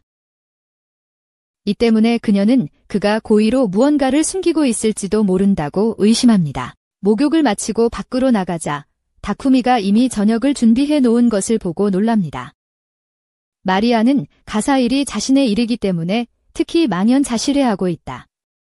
그래서 타쿠미가 모든 일을 혼자 처리한다면 그녀는 변기처럼 쓸모가 없다. 타쿠미는 마리아의 첫 출근을 조금 더 쉽게 하려던 것이라고 설명하지만 만약 그녀가 기분이 나아진다면 남은 집안일은 혼자서 하도록 하겠다고 한다. 지금은 모두 앉아서 함께 저녁을 먹자고 요청한다. 하지만 소피아는 하인이 주인과 같은 테이블에서 식사하는 것은 보통 금기시되지 않나 고민한다. 타쿠미는 그녀가 자신의 행동을 노예 주인으로서 이상하게 생각할 수 있다는 것을 이해하지만 전통에 얽매이지 않길 바란다. 전통에 관한 말이 나온 김에 타쿠미는 항상 주인이라고 불리는 것을 그다지 좋아하지 않으며 대신 이름으로 불러주기를 제안한다. 소피아. 하지만 이것이 공식적인 명령인지 묻는다. 타쿠미는 그녀가 불편함을 느낀다면 자신의 이름으로 부르도록 강요하고 싶지 않다고 분명히 한다. 마리아는 그의 이름으로 그를 부르는 것에 전혀 문제가 없는 것처럼 보이지만 소피아는 조금 망설이고 있다. 다음 날 타쿠미는 자신이 주문한 소포를 받기 위해 페펙의 무역회사로 간다. 페펙은 소포를 안전하게 포장하기 위해 최선을 다했다고 말하지만 타쿠미가 집에 가져갈 때 조심하길 원한다. 집으로 가는 길에 타쿠미는 근처에 교회가 있는 것을 보고 안으로 들어가 노란에게 기도하기 위해 무릎을 꿇는다. 그는 그녀가 그에게 준 모든 기술에 대해 감사하며 그것들이 정말 많은 도움이 되었다고 말하지만 그녀에게 묻고 싶은 것이 있다. 그가 이 세계에서 보낸 시간 동안 그는 신성제국 시도니아가 여기서 종교교리를 통제하고 있다는 것을 알게 되었기 때문에 노란이 그들과 왜 그렇게 많은 문제를 겪는지 이해하지 못한다. 그 순간 타쿠미는 노란의 목소리를 듣고 그녀가 자신 앞에 서 있는 것을 보게 되어 잠시 당황한다. 노란은 그가 자신에게 기도하는 것을 들었다고 차분하게 설명하며 그를 여기로 데려온 이유는 잠깐 대화하기 위해서라고 한다. 그녀는 그의 이전 질문에 답하며 시도니아를 선호하지 않는 이유는 그들이 자신의 의지를 따르지 않기 때문이라고 밝힙니다. 그녀는 이 세계에는 창조교회와 신성광교회라는 두 개의 주요 종교가 있다고 설명합니다. 창조교회는 창립 이래로 그녀를 충실히 숭배해왔지만 신성광교회는 그녀의 인도를 무시하고 자기 마음대로 행동합니다. 시도니아 제국은 심지어 그들의 종교를 강제로 전파하기 위해 여러 차례의 성전을 벌였습니다. 이 모든 과정에서 놀라는 인간의 사소한 분쟁에 개입할 의향이 없어서 관여하지 않았습니다. 타쿠미는 그가 여기로 오게 된 것을 가능하게 한 것이 시도니아였고 논란이 너무 늦을 때까지 개입하지 않았기 때문에 가능했던 일이라며 그것이 어리석은 행동이었다고 지적합니다. 그리고 그가 그렇게 말하니 나쁘게 들리지만 그녀는 자신의 실수를 만회하기 위해 그에게 모든 축복을 내렸습니다. 하지만 그녀가 그에게 알려야 할 것이 있습니다. 그녀의 축복 대부분은 영원히 그와 함께 할 것입니다. 하지만 하나 사라질 것이 있는데 바로 최근 그가 가지고 있던 비정상적으로 좋은 행운입니다. 그녀는 기본적으로 그에게 친절하고 도움이 되는 사람들을 만나게 해줌으로써 초보자를 위한 튜토리얼을 해주었지만 곧 그는 악의적인 의도를 가진 사람들을 만나게 될 것입니다. 이제부터 그의 행동 결과는 전적으로 그에게 달려 있습니다. 얼마 후 타쿠미는 집에 도착하지만 그를 열렬히 맞이하는 메이플에게 걸려 넘어집니다. 소피아와 마리아는 그를 확인하기 위해 서둘러 달려가지만 소피아가 그가 가져온 꾸러미를 가져가려 하자 그는 재빨리 아이템 박스에 넣어 그녀가 만지는 것을 막습니다. 그런 다음 그는 한동안 작업실에서 일할 것이라고 알리고 방해받지 않기를 요청합니다. 소피아는 그 꾸러미가 고급 마법종이로 포장되어 있는 것을 알아채고 위험한 것이 들어있을지도 모른다고 의심하며 수상하게 여깁니다. 의심을 무시할 수 없었던 그녀는 타쿠미의 작업실을 따라갑니다. 거기서 그녀는 그가 칼을 독에 담그고 일부러 자신을 빼고 즉시 상처를 치유하는 모습을 보고 충격을 받는다. 그의 행동은 기이하고 불안하게 보인다. 타쿠미가 실험 중에 마리아의 이름을 무심코 언급하자 소피아의 의심은 더 깊어지고 그는 마리아에게 악의적인 의도를 가지고 있다고 믿게 된다. 그녀는 그를 공격하려 하지만 피곤함에 압도되어 타쿠미 위에 쓰러진다. 타쿠미는 그녀의 상태를 확인하여 무슨 문제가 있는지 알아보며 그녀가 저주로 인해 극도의 피로를 겪고 있음을 발견한다. 이런 상처는 보통 치유하기 그렇게 어렵지 않지만 저주 때문에 타쿠미는 그녀의 손을 마침내 치유하는데 많은 노력을 기울여야 한다. 치유가 끝나자 그의 빛 마법이 레벨업한다. 그는 나중에 소피아를 그녀의 방으로 옮기고 그의 빛 마법이 레벨업했기 때문에 이제 그녀의 저주를 풀 수 있는 충분한 힘을 가지게 된다. 그는 모든 마법을 쏟아붓고 결국 소피아를 완전히 치유하고 그녀의 저주를 풀 수 있게 된다. 그녀는 피로로 인해 여전히 의식을 잃고 있지만 조금만 휴식을 취하면 괜찮아질 것이다. 몇 시간 후 소피아가 깨어나고 마리아를 보자마자 급히 그녀에게 도망치라고 경고한다. 그녀가 이전에 목격한 것에 기반해 타쿠미가 완전히 미쳤다고 확신하고 있다. 하지만 마리아는 소피아가 무엇을 언급하는지 전혀 알지 못하지만 타쿠미가 진정으로 좋은 사람이라는 것을 더욱 확신하게 된다. 마리아는 자신의 주장을 증명하기 위해 소피아를 위해 거울을 들어 보이며 타쿠미가 한 변화를 드러낸다. 소피아는 자신의 몸이 치유되고 마법이 회복된 것을 깨닫고 충격에 빠진다. 이해하기 위해 결심한 소피아는 밖으로 나가 타쿠미와 대면하고 타쿠미는 그녀의 저주를 성공적으로 제거했다고 확인한다. 그는 자신의 기술을 발전시키기 위해 상당한 고통과 노력을 견뎌야 했다고 설명하지만 그녀에게 그것 때문에 부담을 느낄 필요는 없다고 안심시킨다. 결국 그는 그녀를 치유하겠다고 약속했으니까 소피아는 타쿠미를 완전히 잘못 판단했음을 깨닫게 된다. 그가 보여준 친절에 감격한 그녀는 그 앞에 무릎을 꿇고 평생 충실히 섬기겠다고 엄숙히 맹세한다. 다음 날 아침 타쿠미는 연금술에 대한 정보를 찾기 위해 도서관으로 향하지만 도서관에는 그 주제에 대한 책이 단 4권밖에 없다는 것을 발견한다.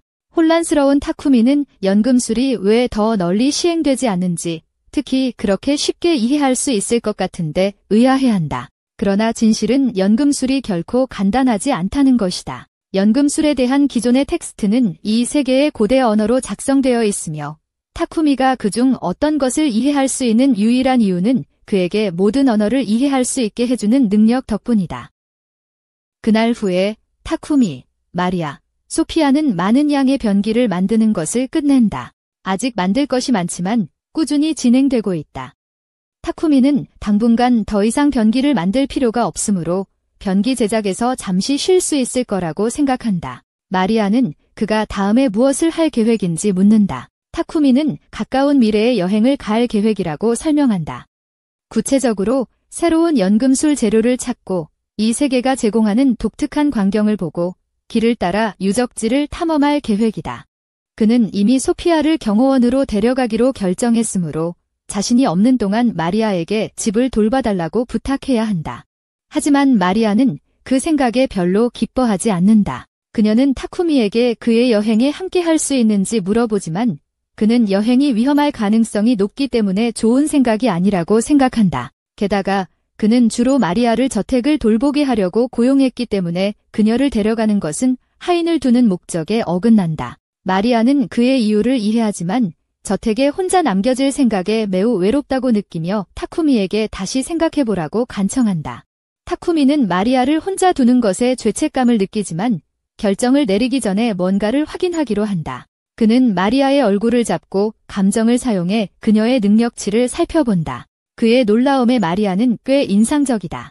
그녀의 능력은 훌륭하며 압도적이지는 않지만 분명히 싸움에서 자기를 방어할 수 있을 만큼 강하다. 그것을 통해 타쿠미는 그녀가 여행을 잘할 수 있다고 자신한다면 함께 가는 것에 동의한다. 소피아는 마리아에게 잠재적 위험에 대비하여 마법과 전투 훈련을 제안하고 타쿠미는 그 생각에 동의합니다.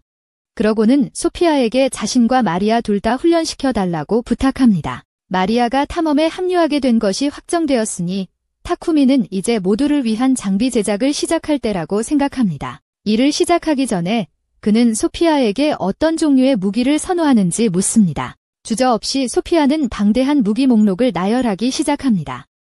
그녀는 장검, 2.5m 창, 활, 그리고 단검 2자루를 요청합니다. 베테랑 전사로서의 경험을 고려해 볼 때 그러한 수준의 준비는 놀라운 일이 아닙니다. 반면에 마리아는 무기에 대해 그다지 잘 알지 못하지만 밀란으로부터 기본적인 단검 훈련을 받았습니다. 그녀는 타쿠미에게 전투용 칼 세트가 충분할 것이라고 말합니다. 하지만 소피아는 전투용 칼에만 의존하면 마리아가 거리에서 불리하다고 지적하며 그녀의 무기 아웃서넬에 창을 추가할 것을 제안합니다. 마리아가 창을 사용하는 방법을 모르는 관계로 소피아는 기본을 가르치기 위해 빠른 훈련을 제공하겠다고 합니다. 그들이 그렇게 하는 동안 타쿠미는 무기 제작을 시작합니다. 그가 모든 날을 만드는데 오랜 시간이 걸리지 않지만 이 과정에서 상당량의 마나를 소모하여 계속하기 전에 마나 포션을 마셔야 합니다.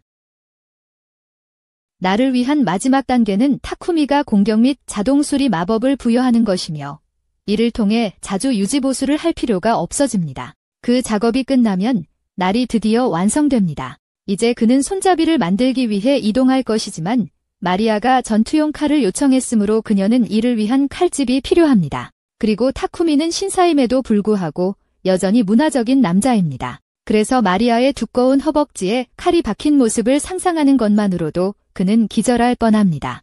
다음으로 타쿠미는 소녀들을 위한 갑옷을 제작해야 합니다. 그들은 직접적으로 치수를 재개해달라고 요청하는 대신 더 편리한 해결책을 생각해냅니다. 그는 아이템 박스를 열고 이전에 감정 X 스킬로 만들어 놓았던 마리아와 소피아의 실물 크기 인형 2개를 꺼냅니다.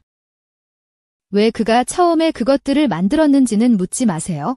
갑옷 자체에 대해서는 타쿠미는 메이플 실크와 방어용 멧돼지에서 얻은 갑각과 가죽을 사용해 만들 계획입니다. 디자인에 관해서는 그는 다른 사람을 위한 갑옷을 만든 적이 없기 때문에 그의 상상력을 마음껏 발휘하고 그 인형들과 함께 모든 의상 환상을 시도해 보기로 결정합니다. 며칠에 걸쳐 여러 번 디자인을 수정한 끝에 타쿠미는 마리아와 소피아에게 갑옷을 선보입니다. 갑옷은 그들에게 정말 잘 어울립니다. 타쿠미는 그들의 의견을 묻고 두 사람은 타쿠미가 치수를 재지 않았음에도 불구하고 완벽하게 맞는 갑옷에 진심으로 놀랍니다. 마치 그들의 정확한 복제품인 것 같습니다. 갑자기 메이플이 타쿠미가 사용한 인형에 대해 말하려 하지만 타쿠미는 메이플의 입을 막아 더 이상 말하지 못하게 합니다. 의심을 피하고 주의를 돌리기 위해 타쿠미는 그들에게 만들어준 무기에 대한 의견을 묻습니다. 소피아는 타쿠미가 만들어준 검을 꺼내 완벽하다고 말합니다. 마리아도 자신의 전투용 단검을 시험해보고 타쿠미가 만들어준 장비에 감사를 표합니다. 타쿠미는 두 사람을 위해 또 다른 것을 만들었는데 반지를 꺼내 보이며 마법 시전에 도움이 될 것이라고 말합니다. 소피아와 마리아는 반지를 받아들이지만 이런 반지가 많은 마나를 소모할 것 같아 타쿠미에게 너무 걱정을 끼치는 것 같아 미안해한다. 타쿠미는 힘들었지만 얼음과 번개 마법 레벨을 올리는데 도움이 되었으니 그만한 가치가 있었다고 인정한다. 모든 장비 테스트가 끝난 후 세 사람은 타쿠미가 마리아와 소피아를 모험가로 등록할 수 있도록 길드로 향한다. 길드에 처음 오는 것이기 때문에 마리아와 소피아는 둘 다 H등급으로 배정된다. 그곳에 있는 동안 접수원이 타쿠미에게 모험가 신분을 유지하려면 최소한 하나의 퀘스트를 완료해야 한다고 상기시킨다. 타쿠미는 적절한 퀘스트를 찾기 위해 미션 보드로 간다. 그는 간단하게 H 또는 G 등급 퀘스트를 선택하려고 하지만 소피아는 더 높은 난이도의 퀘스트를 선택하라고 제안한다. 그렇게 하면 더 빨리 랭크를 올릴 수 있을 것이라고 한다. 몇몇 악당들이 타쿠미가 H등급이라는 것을 듣고 그를 위협하여 도망가게 하려고 한다. 그러면 그들은 소피아와 마리아와 함께 놀 수 있을 것이라고 생각한다. 그들은 다 같이 D랭크라고 타쿠미 혼자서는 상대할 수 없다고 말하며 재미삼아 아무나 때리는데 아무런 문제가 없다고 합니다. 마리아는 끼어들어 그 바보들을 혼내주려 하지만 타쿠미는 그녀를 멈추고 자신이 처리하겠다고 말합니다. 그는 완전히 겁에 질렸지만 그들은 그를 무시했을 뿐만 아니라 더 중요한 것은 그의 친구들을 무시했기 때문에 물러설 수 없습니다. D랭크 모험가들은 H랭크 신입인 타쿠미가 감히 그들에게 도전하는 것에 모욕감을 느껴 배 나온 남자가 온 힘을 다해 주먹을 날립니다. 타쿠미는 피하지도 않고 주먹을 맞지만 충격으로 손이 부러진 D랭크 남자만 다치게 됩니다. 갑자기 길드 마스터 바락이 나타나 길드 내에서 싸움이 엄격히 금지되어 있으니 무슨 일이 있었는지 묻습니다. 처음에 그는 타쿠미가 전혀 다치지 않은 반면 다른 남자는 팔이 부러졌기 때문에 타쿠미가 잘못이라고 생각합니다. 하지만 마리아는 타쿠미가 아무 잘못도 하지 않았다고 빠르게 변호합니다. 접수원이 그들의 이야기를 확인하기 위해 나서서 타쿠미가 한 일은 그냥 그곳에 서서 얼굴에 주먹을 맞은 것뿐이라고 설명합니다. 길드 마스터는 여전히 이 사건의 진상을 파악하고 싶어 하므로 우선 누군가 배가 나온 남자를 쫓아내라고 지시하고 타쿠미와 그의 일행에게 함께 오라고 말하며 몇 가지 질문을 하겠다고 합니다. 그는 타쿠미가 단순히 자기 방어를 했다고 믿지만 그가 어떻게 그렇게 했는지 이해하지 못하고 설명을 듣고 싶어 합니다. 타쿠미는 개인 기술 정보를 공개하는 것에 대해 약간 불편해하지만 길드 마스터는 이 모든 정보가 비밀로 유지될 것이라고 확신시킵니다. 그런 경우에 타쿠미는 그 남자가 주먹을 날렸을 때 아이템 상자를 열고 약간의 숯을 꺼내어 방어를 위해 몸을 덮었다고 설명합니다. 그가 다치지 않도록 숯을 다이아몬드로 합성했습니다. 이것이 그가 아무것도 하지 않고도 그 남자의 주먹을 부러뜨린 이유를 설명합니다. 이 주제를 다루면서 길드 마스터는 타쿠미를 즉시 D랭크로 승급시키자고 제안합니다. 그가 자격을 갖출 수 있는 실력이 있다는 것은 분명하며 높은 순위가 있으면 매력적인 여성과 동행하고 있다는 이유로 그를 노리는 바보들을 저지할 수 있을 것이다. 하지만 타쿠미는 그런 이유로 자동으로 승진하는 것은 옳지 않다고 생각한다. 한스는 타쿠미와 그의 파티가 몇 가지 도전적인 퀘스트를 수행하여 공정하게 승진을 얻자고 제안한다. 소피아와 마리아는 이것이 좋은 아이디어라고 생각하므로 타쿠미는 이에 동의한다. 그들이 배정받은 퀘스트는 고블린과 코볼트를 처치하고 메릴 허브를 모으는 것이다. 그들은 숲으로 나가서 시작한다. 메이플은 그룹의 정찰 역할을 하며 앞에 고블린 4마리가 있다는 것을 경고한다. 소피아는 주도적으로 나서서 첫 2마리를 처리하겠다고 자원하여 앞으로 돌진에 한 번에 베어 넘긴다. 남은 2마리는 메이플의 거미줄에 걸려 넘어지고 바닥에 쓰러지자 마리아와 타쿠미가 목을 찌릅니다. 타쿠미는 그들이 몬스터를 잘 처리하고 있는 것에 만족하지만 지역에서 얼마나 많은 몬스터를 만나고 있는지 눈치채지 않을 수 없습니다. 그들은 이미 거의 100마리의 고블린과 코볼트를 처치했으며 이는 소피아가 근처에 몬스터 캠프가 있을 것이라고 의심하게 만듭니다. 그렇다면 고블린 장군도 존재할 가능성이 매우 높습니다. 고블린 장군은 C랭크 몬스터로 보통 이를 처치하기 위해서는 최소한 D랭크 파티 5팀이 필요합니다. 하지만 소피아의 정령 마법, 마리아의 대지 마법, 그리고 타쿠미의 원소 마법이 있으니 그들은 이길 수 있을 것이라고 확신합니다. 타쿠미는 그런 도전을 받아들이는 것에 대해 여전히 약간 불안감을 느끼지만 마리아와 소피아가 그들의 힘에 자신감이 있는 것 같아 따라가기로 합니다. 게다가 메이플도 그들의 편입니다. 갑자기 메이플이 타쿠미에게 진화할 것이라고 알리며 더 이상 싸움에 참여할 수 없다고 말합니다. 타쿠미는 이해하며 고개를 끄덕이고 그녀가 쉴 수 있도록 주머니 차원을 연다. 하지만 이로 인해 소피아와 마리아는 타쿠미가 주머니 차원을 만드는 법을 언제 배웠는지 궁금해한다.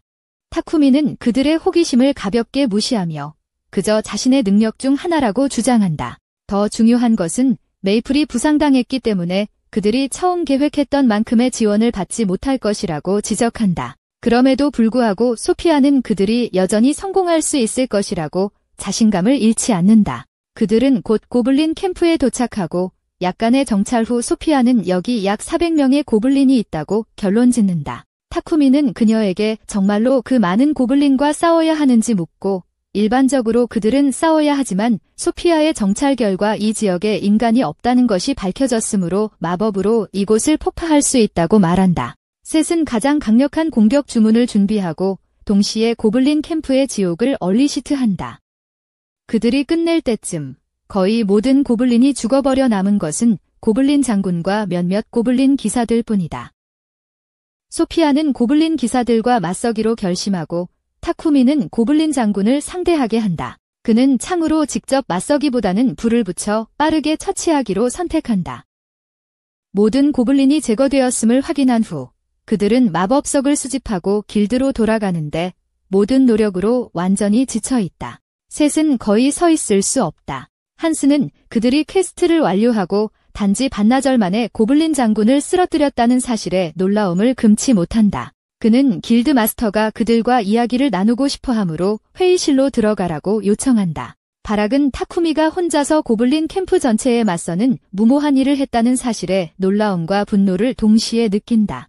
하지만 그가 타쿠미를 꾸짖으려 하던 찰나 그의 주머니 차원이 열리고 메이플이 튀어나온다.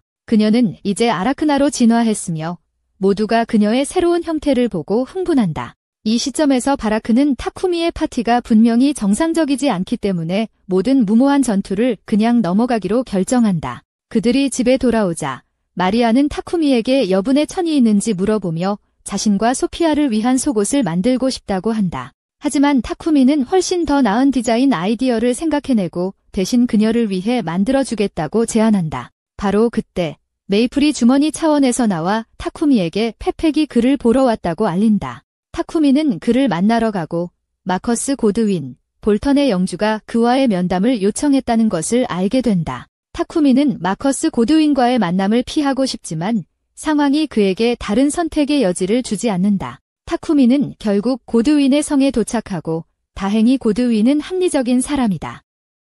그가 가장 먼저 한 일은 타쿠미가 만든 모든 화장실에 대해 감사의 마음을 전하는 것이었다. 이는 마을의 위생을 크게 개선시켰다. 그는 또한 타쿠미가 고블린 캠프를 처치한 노력에 대해 인정하며 만약 방치되었더라면 심각한 위협이 되었을 것이라고 말했다. 타쿠미를 국가의 소중한 자산으로 인식한 고드윈은 그에게 조심하라고 조언한다. 시도니우스가 그를 노리는 것은 시간 문제일 뿐이라고 경고한다. 며칠 후 타쿠미는 드디어 소피아와 마리아를 위한 속옷을 완성하지만 과정이 예상보다 훨씬 더 힘들어 그를 완전히 지치게 만든다.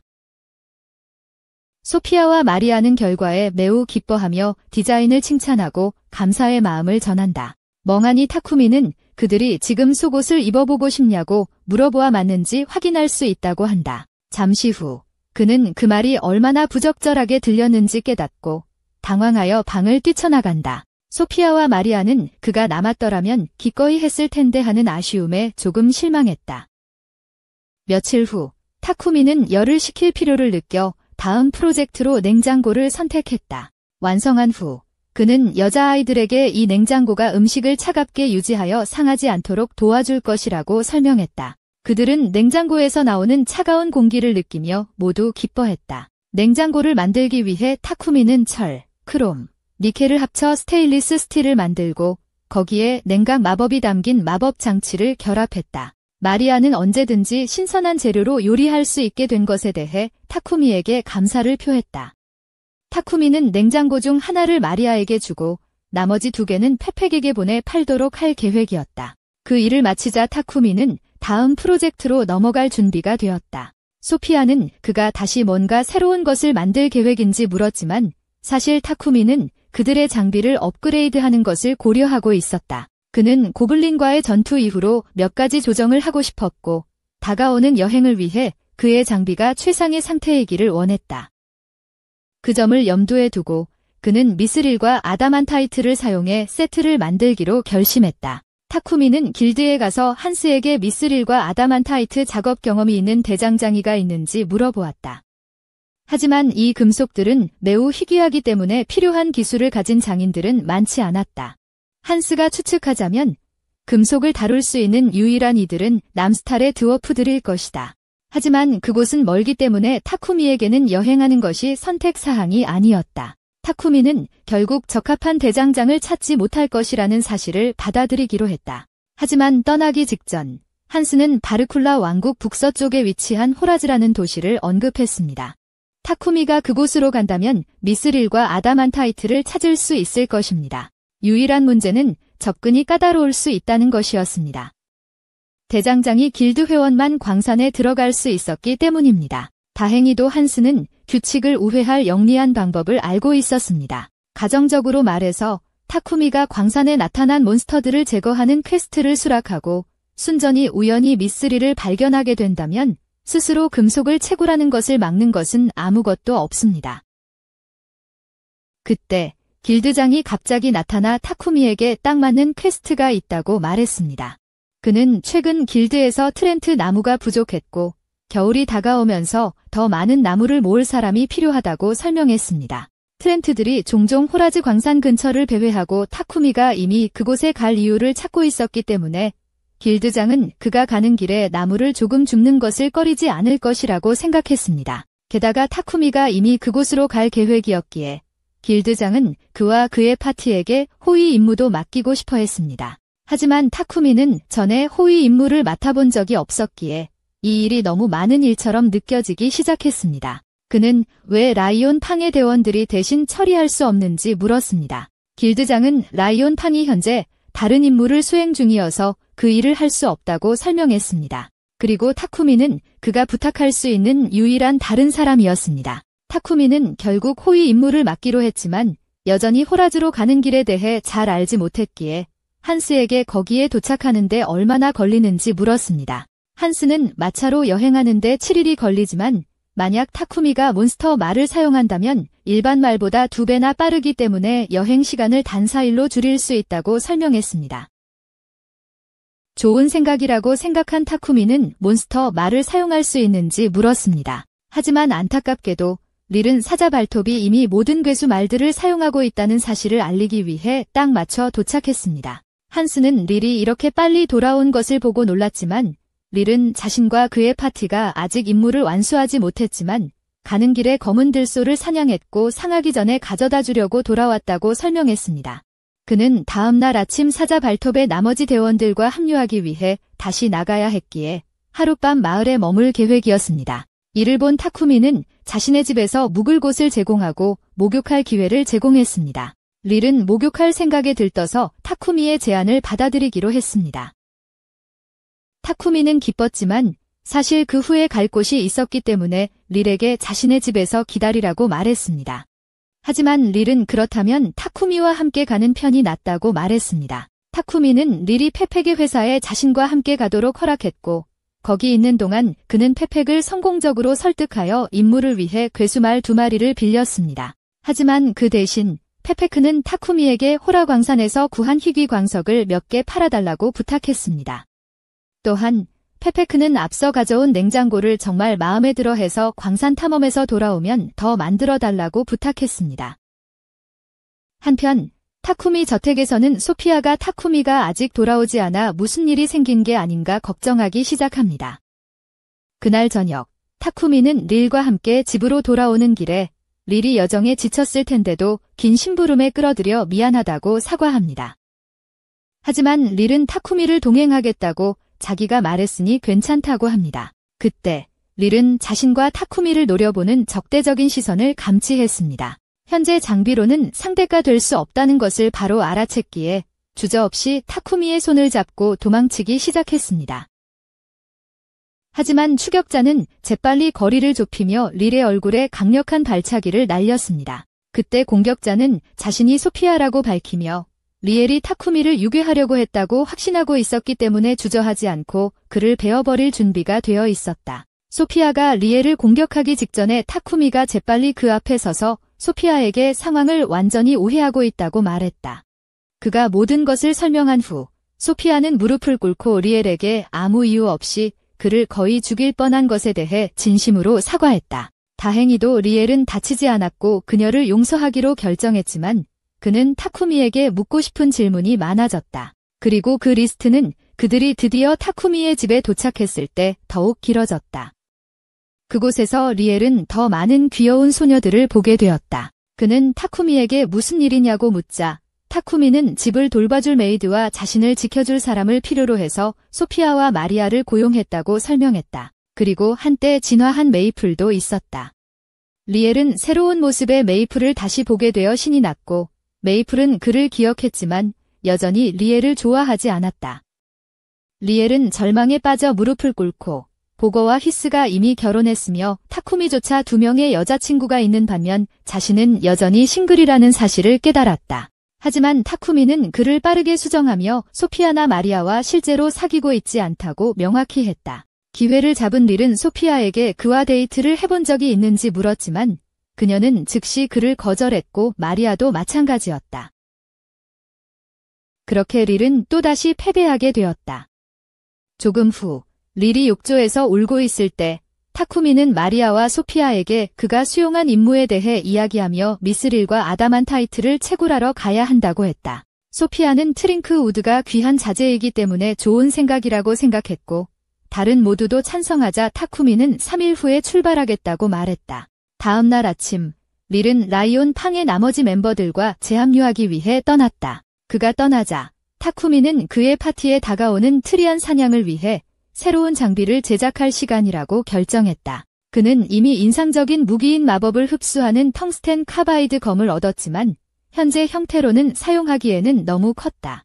그 때문에 타쿠미는 그것을 분해할 계획을 세웠다. 그는 연금술 기술을 사용해 보려고 했지만 검이 저항을 보여서 평소보다 훨씬 더 많은 노력이 필요했다. 하지만 약간의 끈질김 끝에 타쿠미는 마침내 그 금속을 분해하여 2개의 별도의 칼날로 만들 수 있었다. 이 칼날은 그것의 배인 상대의 만화를 흡수하므로 타쿠미는 결과에 만족했지만 그는 완전히 지쳐 있었다. 3일 후 타쿠미와 그의 그룹은 파펫과 만나 그가 약속한 마차를 받았고 그 안에서는 길드 마스터가 그들에게 호위하도록 지정한 남자가 이미 기다리고 있었다. 궁금해진 타쿠미는 그에게 다가갔고 남자는 자신을 간보라고 소개했다. 그렇게 그룹은 여행을 시작했지만 도중에 타쿠미와 다른 사람들이 트리안트를 사냥할 수 있도록 근처의 들판에 잠시 멈췄다. 그들이 숲으로 들어가자 소피아는 주변 나무들과 섞이려는 트리안트를 발견하고 재빨리 타쿠미에게 그것을 가리켰다.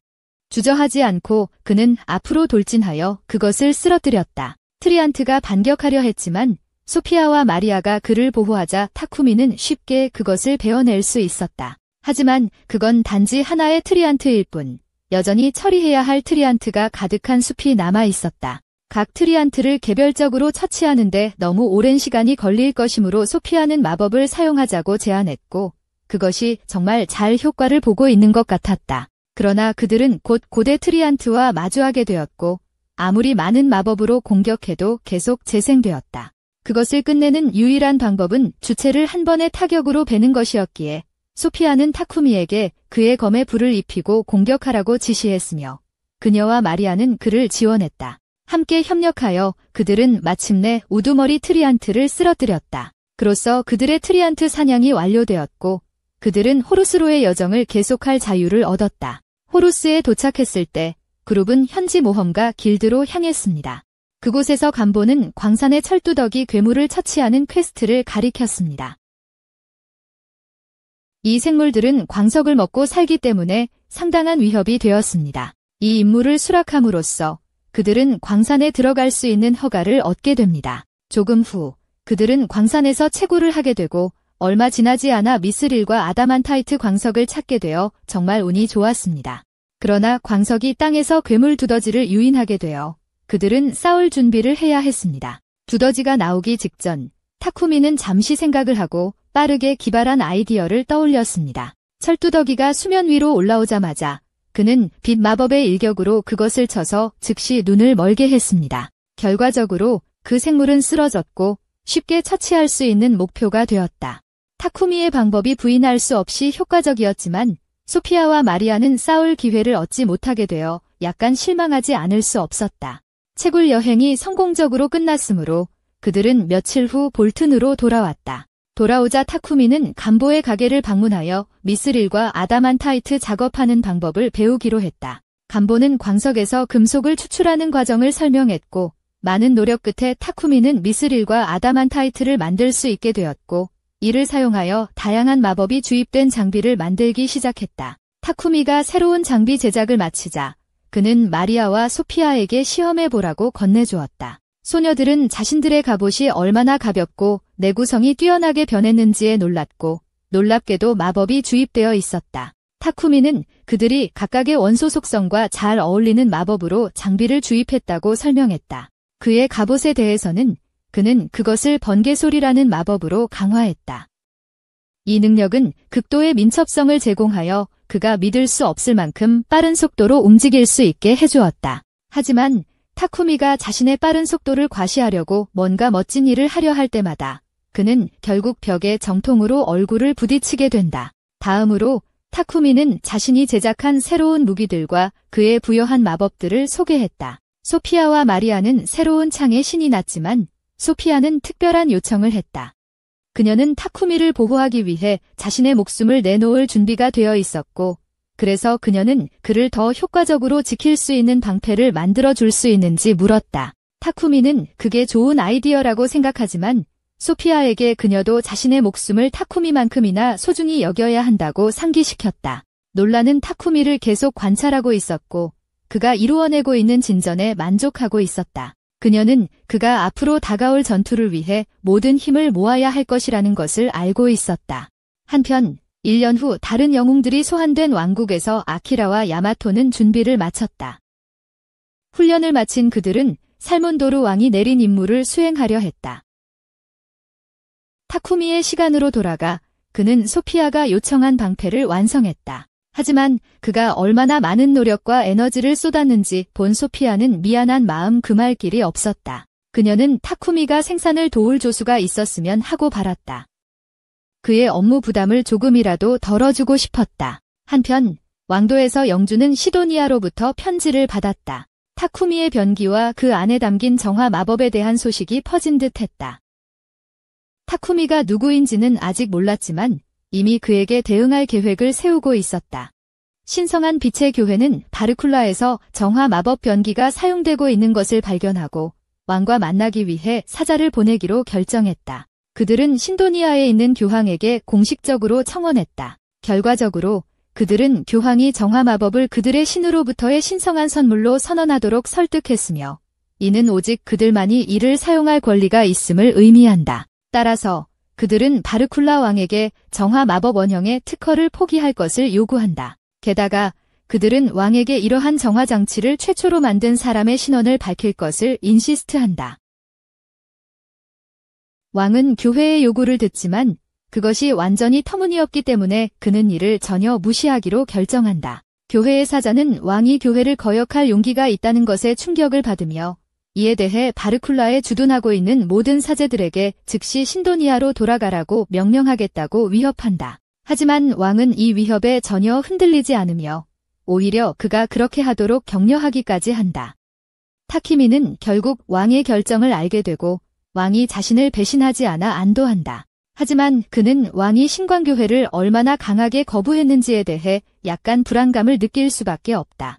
시도니아의 교회가 바르쿨라의 반기를 들 가능성이 높아지면서 타키미는 그러한 큰 갈등의 원인이 되는 것을 싫어한다. 하지만 파픽은 걱정할 필요 없다고 그를 안심시킨다. 결국 신광교회가 이 세상 유일의 종교단체는 아니다.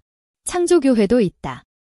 신광교회가 상당한 영향력을 가지고 있지만 이 나라에는 여전히 창조교회 신자들이 많으므로 그들의 부재는 큰 손실이 되지 않을 것이다.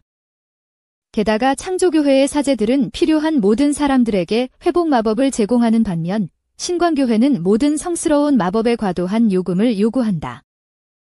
신성광명교회가 시도니아의 지원을 받고 있으니 앞으로 타치미는 그들과 거리를 두어야 할 테지만 어쩔 수 없는 일이죠. 하여튼 파픽이 오늘 타치미를 만나러 온 이유는 예전에 왕에게 타치미의 변기와 냉장고를 보여드렸는데 왕께서 매우 감명받으셔서 타치미를 뵙기를 요청하셨기 때문입니다. 타치미는 왕처럼 중요한 분을 만나는 것에 대해 다소 불안해하지만 파픽은 그것은 명령이 아니며 거절해도 된다고 안심시켜줍니다. 하지만 파픽은 정말 그가 수락해주길 바라고 있습니다.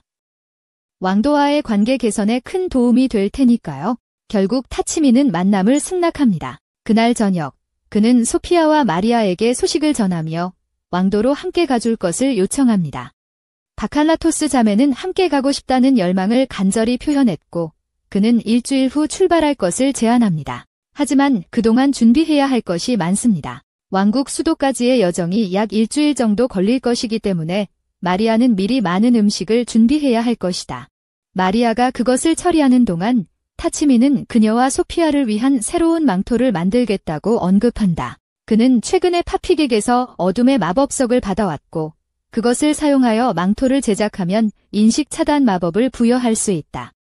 이런 마법은 전투에서 매우 유용할 것이지만 타치미가 그것을 만들고자 하는 주된 이유는 소피아와 마리아가 왕국 수도에 도착했을 때 방해받지 않도록 하기 위함이다. 나중에 소피아와 마리아는 쇼핑을 나가고 과일을 고르는 동안 마리아는 타치미가 자신에게 충분한 자신감을 가지고 있지 않다고 투덜거린다. 소피아는 동의하며 그가 잘생겼고 뛰어난 연금술 기술을 갖추고 있으며 발명에 대한 놀라운 재능을 가지고 있다고 언급한다. 그녀는 타치미의 훌륭한 자질을 열정적으로 나열하지만 마리아는 그에 대해 이야기할 때 소피아가 얼마나 흥분하는지를 눈치채지 않을 수 없다. 이로 인해 그녀는 소피아가 실제로 그를 사랑하고 있을지도 모른다는 의심을 하게 된다.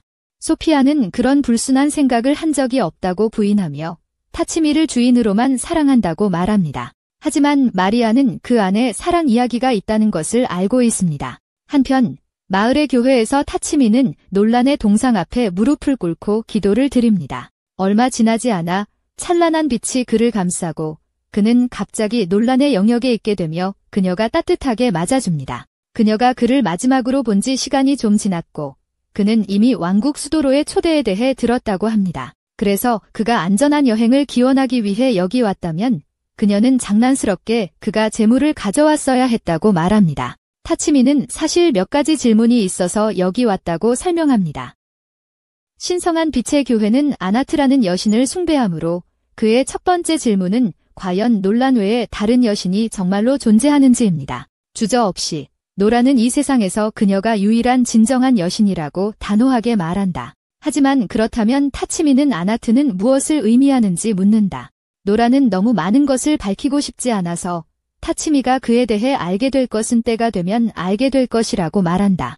여기 있는 동안 타치미는 노란에게 그와 함께 소환된 다른 영웅들이 어떻게 되었는지 아는지 물어볼 기회를 잡는다. 그가 이 세계에 도착한 지 10개월이 되었고 정상적인 상황이라면 다른 세계에서 영웅을 소환하는 것처럼 중요한 사건이 큰 소란을 일으켰을 것이다. 그런데 이상하게도 타치미는 아무도 그것에 대해 언급하는 것을 듣지 못했다. 노라는 솔직해지기로 결심하고 타치미를 소환할 때 시간을 약간 조작하여 그를 1년 전으로 보냈다고 인정한다. 다시 말해 영웅들은 기술적으로 아직 소환되지 않았다는 것이다. 그렇게 되려면 몇 달 더 걸릴 겁니다. 하지만 타치미는 그녀가 왜 그렇게 애써 그를 과거로 보냈는지 혼란스러워하며 설명해 달라고 부탁합니다. 유감스럽게도 놀라는 시간이 다 되었다며 더 이상 질문에 답하지 않겠다고 하고 다음에 방문할 때 간식을 가져오라고 부탁합니다. 타치미는 더 질문할 것이 있다고 말하려 하지만 놀라는 그의 머리를 내려쳐 현실 세계로 돌려보냅니다. 타치미는 결국 교회 바닥에서 깨어나 논란이 다른 영웅들에 대한 그의 질문을 회피했다는 느낌을 받습니다. 하지만 어차피 그들과 엮일 생각이 없으므로 별로 중요하지 않습니다. 그런 다음 그는 집으로 돌아가 소녀들을 위해 만들던 새 망토를 마무리합니다. 망토가 완성되자 그는 마리아와 소피아에게 건네주고 두 사람 모두 디자인을 매우 좋아합니다. 칭찬을 듣자 타치미는 기뻤지만 여행 전에 아직 하고 싶은 일이 있었습니다. 그는 둘을 자신의 작업장으로 데려가 최근 여행을 많이 다녔던 터라 자신만의 마차를 만들겠다는 다음 프로젝트를 공개했습니다. 그는 필요할 때마다 사용할 수 있는 편안한 마차를 갖는 것이 끊임없이 마차를 빌리는 것보다 훨씬 편리할 것이라고 생각했습니다. 하지만 그가 직접 마차를 만들더라도 끌 마차가 없으므로 길드에서 빌릴까 생각하고 있었습니다. 하지만 마리아는 곧 그럴 필요 없다며 직접 구할 수 있다고 말했습니다. 볼턴 외곽의 죽음의 숲은 몬스터들로 가득 차 있으며 충분히 찾아보면 유니콘이나 드레이크 말을 찾을 수 있을지도 모릅니다. 둘 다 일반 몬스터 말보다 훨씬 빠릅니다. 마리아는 특히 직접 잡으러 가는 것에 대해 들떠 있었지만 타치미는 다소 불안했습니다. 결국 그들은 말을 찾아 떠났고 숲속으로 들어가면서 타치미는 소피아에게 드레이크 말이 길드에서 흔히 빌리는 몬스터 말보다 정말 그렇게 빨랐는지 물었습니다. 그녀는 이를 확인하고 그에게 드레이크 말은 일반 몬스터 말을 훨씬 능가하는 속도, 지구력, 내구성을 지녔다고 말합니다. 드레이크 말은 일반 말과 거의 똑같이 생겼지만 코뿔소 같은 큰 뿔과 몸에 용의 비늘이 있어서 만나면 쉽게 알아볼 수 있을 것입니다. 바로 그때 메이플이 그 세 사람에게 외치며 서둘러 말을 찾자고 합니다. 메이플은 분명 에너지가 넘치지만 그것은 주로 타치미가 말과 정령 계약을 맺으면 새로운 동료를 얻게 된다는 사실에 들떠서입니다. 하지만 다른 사람들이 그녀를 따라잡기 전에 소피아는 갑자기 근처에 몬스터가 있는 것을 감지하고 본능적으로 검을 뽑습니다. 잠시 후 덤불 늑대가 덤불에서 뛰쳐나오지만 공격하는 대신 그냥 지나쳐 달립니다. 타치미는 자신감 있게 그들의 반인지 망토 덕분에 늑대가 그들을 눈치채지 못했다고 지적합니다. 소피아는 망토가 얼마나 잘 작동하는지 확실히 감명받았지만 몬스터와 싸움을 할 수 있도록 망토를 벗는 것이 좋을 것이라고 제안합니다. 망토를 벗은 지 몇 순간 후 소피아는 단 한 방에 멧돼지를 처치하는 데 성공한다. 마리아는 이게 좋다고 생각하며 그들이 여행에 사용할 멧돼지 고기를 준비할 수 있다고 말한다. 메이플은 초조해지며 모두 서두르라고 하지만 타치미가 땅에 누워있는 죽은 트리안트를 발견하고 마차를 만들고 있기 때문에 나무가 필요하다고 말한다. 그래서 그와 소피아는 나무를 자르기 위해 준비한다. 이제 마리아는 고기에 신경 쓰고 타치미는 나무에 집중하고 있으니 메이플은 그들을 기다리기 지치고 혼자서 말을 찾기 위해 앞으로 나아가기로 결심한다. 숲을 지나가며 그녀는 주변에 비정상적으로 많은 죽은 트리안트가 흩어져 있는 것을 발견하고 이런 파괴를 초래한 원인이 무엇일지 궁금해한다. 숲속으로 더 깊이 들어가면서 결국 바닥에 누워있는 드레이크 말을 발견하게 되며 보기에는 꽤 상태가 안 좋아 보인다. 메이플은 조심스럽게 드레이크 말에게 다가가 부상당했는지 묻는다. 그에 대한 응답으로 드레이크 말은 즉시 그녀에게 번개를 쏘아 그녀가 물러서게 만든다. 하지만 그녀는 곧 그것이 상처로 인한 두려움 때문에 단지 연기일 뿐이라는 것을 깨닫습니다. 그녀는 그 감정을 너무 잘 이해합니다. 그것은 바로 타치미가 그녀를 찾기 전에 그녀가 느꼈던 감정입니다. 그 생물을 안심시키고 싶어 그녀는 조심스럽게 말합니다. 걱정할 필요가 없다고. 그녀의 주인은 정말 친절한 사람이며 그가 도착하면 그의 상처를 치유해 줄 것이라고요. 그들이 해야 할 일은 조금 더 기다리는 것이지만 평화롭게 기다릴 수 있을 것 같지는 않습니다. 두 마리의 흰개미 괴물이 갑자기 나타났고 그들은 친절해 보이지 않습니다. 메이플은 흰개미가 드레이크 말을 다치게 한 것을 깨닫고 그녀의 거미줄을 사용해 그들을 포획한 후 말 앞에 그들의 몸을 던져 감전시킵니다. 하지만 흰개미가 더 많이 있으므로 그들은 여기서 곤란해질 수 있습니다. 자신과 드레이크 말을 보호하기 위해 메이플은 재빠르게 그녀의 실크로 방어막을 만듭니다. 그녀는 다소 시간을 벌 수 있지만 흰개미들이 결국에는 뚫고 들어올 것이라는 것을 알고 있습니다. 절망적인 마음으로 그녀는 타치미를 부르려고 애쓰며 그와의 연결을 시도하지만 아무 응답이 없다. 불안해지면서 그녀는 그가 발견한 나무에 대한 흥분에 너무 빠져서 자신을 완전히 잊어버렸을까 걱정하기 시작한다. 절망감이 들면서 결국 흰개미가 그녀의 장벽을 뚫고 들어오자 메이플은 눈을 감고 죽음을 기다린다. 하지만 다시 눈을 뜨자 타치미가 그녀 위에 서 있는 모습을 발견하고 그녀는 그가 무사하다는 사실에 매우 기뻐한다. 메이플은 안도의 마음에 그의 품으로 뛰어든다. 그는 그녀가 자신의 부름에 응답하지 않았을 때 너무 걱정해서 그녀를 구하러 왔다. 타치미는 그녀의 호출이 통하지 않은 이유는 그녀가 만든 장벽 때문일 가능성이 높다고 설명한다. 공격을 차단하도록 잘 만들어졌지만 촘촘히 엮인 층들이 모든 만화 신호를 차단해 메시지가 그에게 도달하지 못하게 했다. 하지만 메이플의 신호가 끊긴 것을 깨닫자마자 그는 곧바로 그녀의 마지막 목격 장소로 달려갔습니다. 도착하자 그는 메이플 뒤편의 드레이크 말을 재빨리 발견했고 그녀는 망설이지 않고 그에게 구해달라고 부탁했습니다. 그래서 그는 손을 내밀어 치유 마법을 사용하려 했습니다.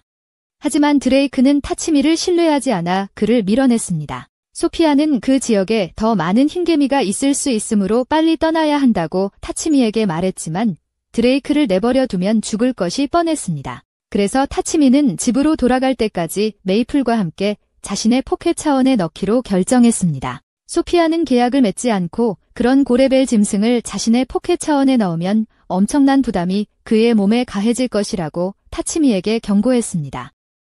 하지만 타치미는 자신이 괜찮을 거라고 확신했습니다. 알고 보니 그는 괜찮지 않았다. 그가 드레이크 말을 자신의 주머니 차원에 넣는 순간 그는 거의 즉시 쓰러졌다. 소녀들이 그를 집으로 데려온 이후로 그는 지난 12시간 동안 의식을 잃은 채로 있다. 드레이크가 아직 그의 주머니 차원에 있다는 것은 타치미의 만화가 계속 소모될 것이며 결국 그는 시들어 갈 것이라는 의미다. 그는 의식을 잃었기 때문에 드레이크를 밖으로 내보낼 수 있는 장벽을 열 수 없다. 그래서 소피아는 메이플과 연락을 하고 그녀에게 안에서 주머니 차원을 열어달라고 요청한다. 메이플은 도와주겠다고 동의하지만 드레이크가 갑자기 낯선 곳에 놓이면 아마 무서워할 것이라고 지적한다. 드레이크를 진정시키기 위해 그녀는 드레이크가 새로운 환경에 적응할 수 있도록 앞마당에 텐트를 세우기로 한다. 드레이크가 포켓 차원에서 풀려나면 타카미가 회복하기 시작할 것이다.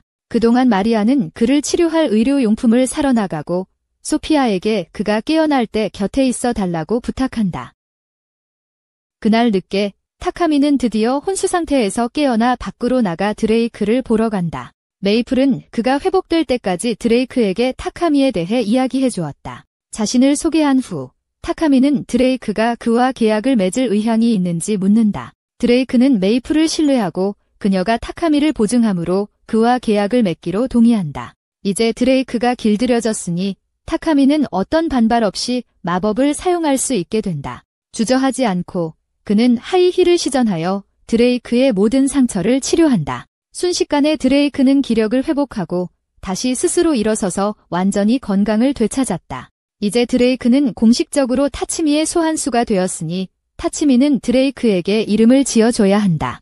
메이플을 잎의 이름을 따서 지었으니 그는 그 주제를 계속해서 드레이크에게는 1년 내내 잎을 유지하는 동백나무를 따서 카멜리아라고 이름을 지었다. 메이플은 카멜리아가 완전히 회복되어 모든 것이 마무리된 것에 기뻐했다. 마리아가 저녁 식사를 위해 모두를 안으로 불렀다. 그녀는 잔치를 준비했고 타치미는 의식을 잃은 채 하루 종일 아무것도 먹지 못했으므로 훌륭한 식사가 절실히 필요했다. 팔롬이라는 노예 매매 회사에서 레바라는 짐승 소녀가 잠재적 주인과 회의 중이다. 의뢰인은 그녀의 마법 능력에 분명히 감명을 받았지만 실용적인 마법 주문을 사용할 수 있는지 질문했다. 레바는 아직 유용한 마법을 배우지 못했다고 인정하지만 그를 도울 수 있도록 최선을 다하겠다고 약속합니다. 하지만 남자는 그녀를 구매하기를 거부하고 즉시 도와줄 수 있는 사람이 필요하며 그녀가 훈련받는 것을 기다릴 시간이 없다고 설명합니다. 클라이언트가 떠난 후 레바는 다시 한번 거절당한 것에 대해 팔롬에게 사과합니다. 그러나 그는 그녀에게 걱정할 필요가 없다고 안심시켜주며 결국 그녀에게 맞는 주인이 나타날 것이라고 말합니다. 레바는 긍정적으로 유지하려고 하지만 몇 년 동안 여기서 주인을 찾지 못하자 의심이 스며들기 시작합니다. 그녀는 어린 동생과 함께했던 과거의 삶을 회상하며 가족을 부양하기 위해 스스로를 노예로 팔아야 했던 일을 떠올립니다. 그럼에도 불구하고 그녀는 아직 단 한 푼도 벌지 못했습니다. 타치미의 집에서는 그가 마차를 완성하기 위해 타이어러스하게 작업을 계속하며 이는 마리아를 걱정하게 만듭니다. 그녀는 그가 오늘 간보의 작업장을 방문할 계획인지 묻고 타치미는 여행 전에 아직 많은 대장간 일이 남았다고 설명하며 확인합니다. 소피아는 그가 마차에 쏟는 모든 노력 외에도 너무 무리하고 있다고 지적합니다. 그는 아직 패팩을 위해 더 많은 물약과 냉장고를 만들어야 합니다. 게다가 그는 지난 며칠 동안 단 한 번도 쉬지 않았고 이대로라면 그는 과로사할까 봐 그녀는 두려워합니다. 타치미는 그들의 염려에 감사하지만 계획대로 출발하기 전에 자신은 괜찮다고 안심시킵니다. 그의 하루 첫 번째 목적지는 길드이지만 그가 안으로 들어서자마자 그는 한 남자가 길드장에게 자신을 믿어달라고 필사적으로 애원하며 무서운 것을 목격했다고 주장하는 것을 듣습니다. 호기심이 생긴 타치미는 접수대에 다가가 소란에 대해 한스에게 묻습니다. 한스는 여러 사람이 밖에 이상한 생물이 배회한다는 목격담을 보고했다고 설명합니다. 타치미가 그 생물에 대해 묻지만 아무도 정확히 어떻게 생겼는지 아는 사람이 없는 것 같습니다. 하지만 한스는 목격자의 묘사를 바탕으로 스케치를 그렸습니다. 그림이 있어도 그 생물의 정체는 불분명하지만 지금까지 피해 신고가 없었기 때문에 한스는 별로 걱정하지 않습니다. 주제를 바꿔 그는 타치미에게 오늘 길드에 온 이유를 묻습니다. 타치미는 최근에 얻은 새로운 애완동물을 등록하려고 왔다고 대답합니다. 한스는 타치미가 또 다른 애완동물을 길들였다는 사실에 감탄하며 지금까지 타치미가 해온 모든 일들을 고려해 볼 때 이미 특이한 존재일 것이라고 예상했습니다. 하지만 타치미가 자신의 포켓 차원에서 카밀라를 꺼내자 한스는 완전히 공포에 질립니다. 자신의 스케치를 다시 보며 그는 카밀라가 모든 사람들이 두려워하는 바로 그 생물이라는 것을 깨닫습니다.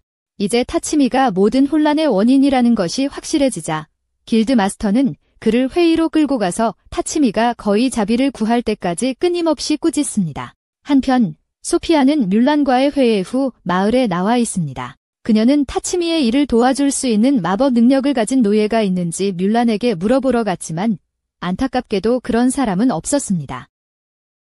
대신 뮬란은 소피아에게 다른 노예 거래 회사들을 확인해보라고 제안했습니다.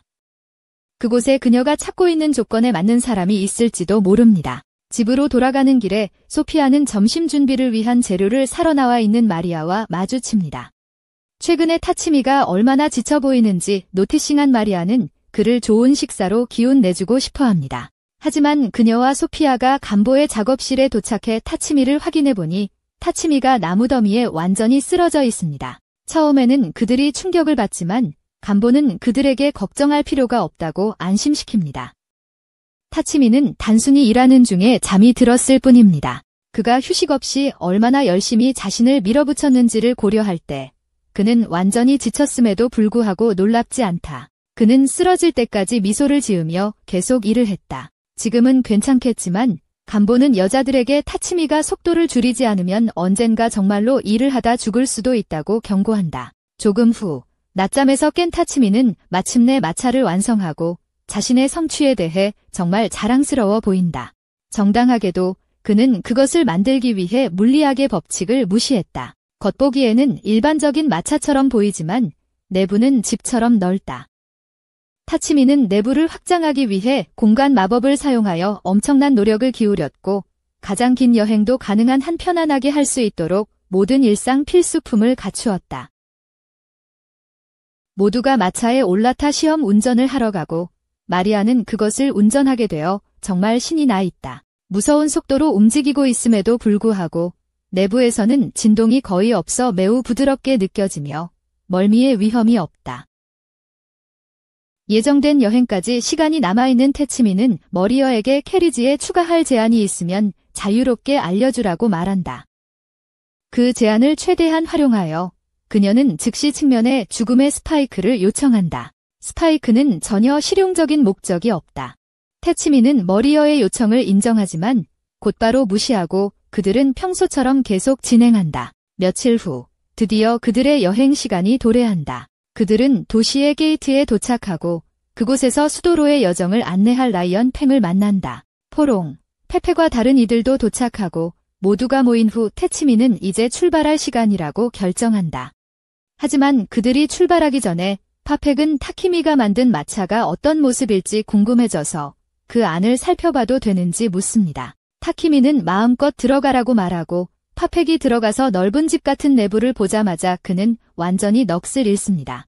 파펙은 흥분한 나머지 타키미에게 질문을 퍼붓고 어떻게 그렇게 특별한 마차를 만들었는지 알고 싶어하며 비밀을 위해 많은 돈을 지불하겠다고 제안합니다. 하지만 그가 너무 흥분하기 전에 고드윈 경이 개입하여 그에게 타키미를 불편하게 만들지 말라고 일깨워줍니다.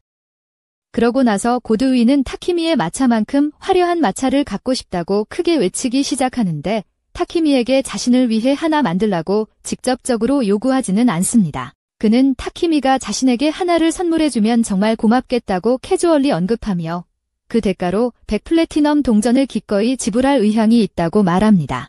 타키미는 머릿속으로 빠르게 계산을 하더니 100플래티넘이 대략 10억엔에 해당한다는 것을 깨닫습니다. 그런 돈이 걸려 있다면 어떻게 거절할 수 있을까요? 현재 그룹은 여행을 시작하며 타치미와 그의 일행은 그의 마차에 타고 고드윈과 파펙은 각자의 마차를 이용한다.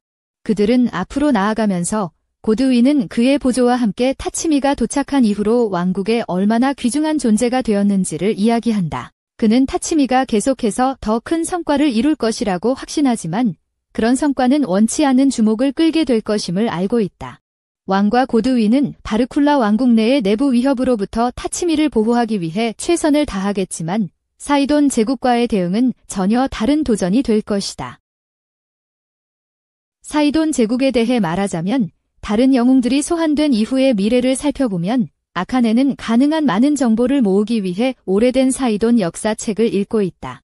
책에는 사이돈이 숭배하는 여신 안넷에 대한 이야기가 담겨 있으며 그녀가 인류를 자신의 형상으로 창조했다고 적혀 있다. 그 후 그녀는 짐승으로부터 짐승인을, 정령으로부터 엘프를 창조하여 모두 인류에 복종하게 했다. 그래서 사이돈 제국에서 짐승인들은 그렇게 열악하게 대우받고 있으며 아카네는 이를 참을 수 없다. 타치미의 시대로 돌아가면 그와 다른 이들은 수도에 도착한 지 얼마 되지 않았고 아무 공격도 받지 않고 안전하게 도착한 것에 안도하고 있다. 하지만 그들의 순조로운 여행의 유일한 이유는 타치미의 일행이 그들에게 접근한 모든 괴물을 처치했기 때문이다.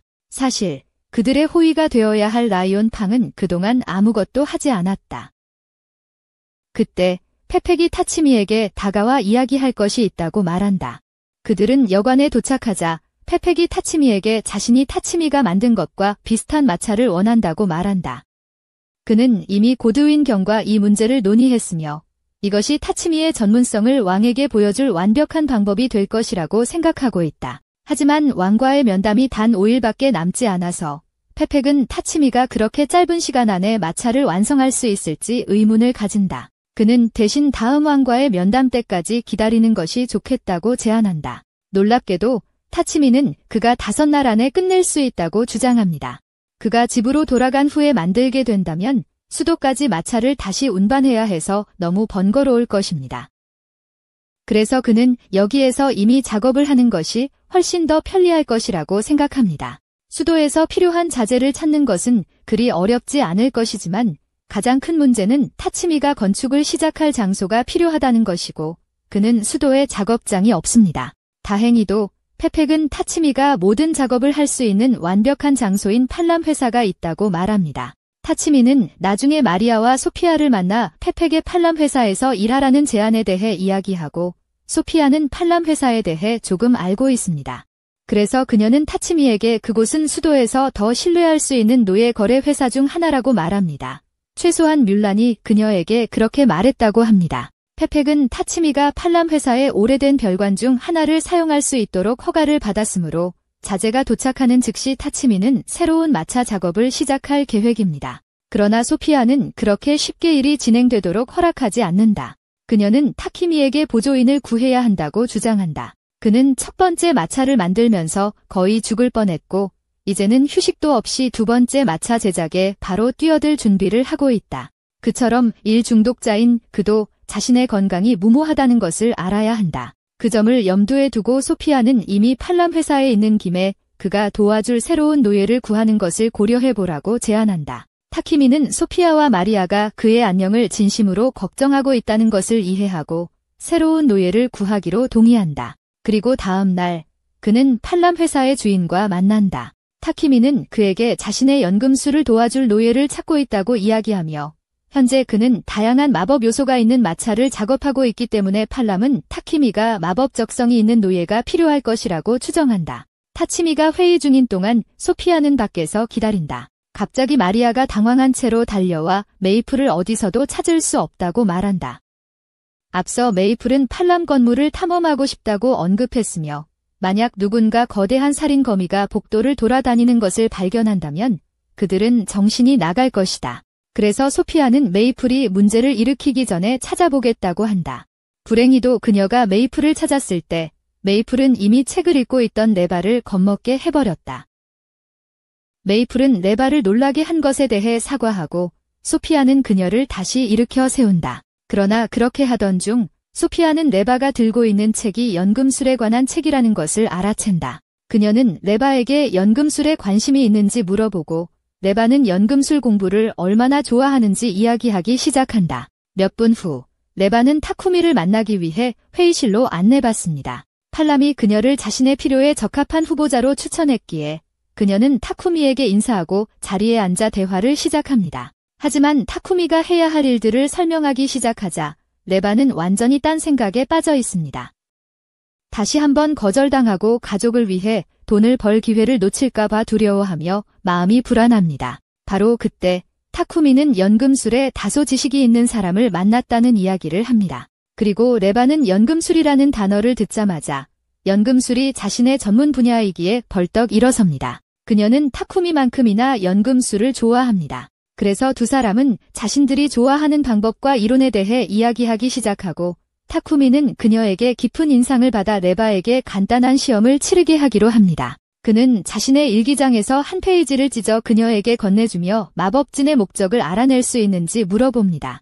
한눈에 리바는 그것이 과자를 만드는 데 쓰이는 재결합원이라는 것을 알아챕니다. 하지만 뭔가 이상한 점이 느껴지고 무엇인지 정확히 알 수 없습니다. 압도당한 그녀는 당황하여 눈물을 터뜨리고 타쿠미의 질문에 대답하지 못합니다. 자신이 익숙한 단 과자 주문이 아니기 때문에 대답을 모른다고 고백합니다. 타쿠미가 자신의 시험에 실패했다고 거절할 것이라고 확신합니다. 하지만 그는 손을 내밀어 그녀를 자신의 파티에 초대합니다.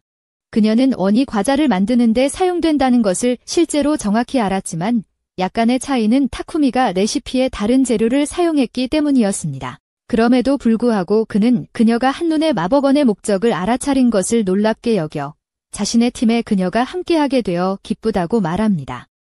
타쿠미가 레바를 받아들이자 팔람은 그들 사이의 계약을 만들기 시작하고 레바는 드디어 일을 갖게 되어 안도감을 느낍니다. 그러나 그녀는 그에게 작은 부탁을 합니다. 그녀는 자신의 모든 임금을 고향 마을로 송금해 주기를 원합니다. 그녀는 자신의 가족이 가난으로 힘들어하고 있으며 동생이 더 나은 삶을 살 수 있도록 최대한 지원하고 싶다고 설명합니다. 그녀에게 이것이 얼마나 중요한지 본 타쿠미는 그녀의 부탁을 거절할 이유를 찾지 못합니다. 한편 시도니아의 왕은 타쿠미의 항복을 거부한 바르쿨라 왕국에 대한 반격을 준비하고 있습니다.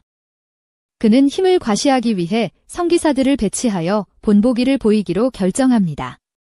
하지만 공주는 다른 계획을 가지고 있습니다. 왕국이 곧 영웅들을 소환할 준비를 하면서 그녀는 시도니아 내에서 바르쿨라 사람들에 대한 증오를 부추길 소문을 퍼뜨릴 작정입니다. 그런 다음 그들의 영웅이 소환되면 그들은 전쟁의 구실을 찾고 복수를 할 기회를 잡을 것입니다. 다음 화면에서 이 비디오를 보고 다음 부분을 놓치지 않으려면 구독하세요.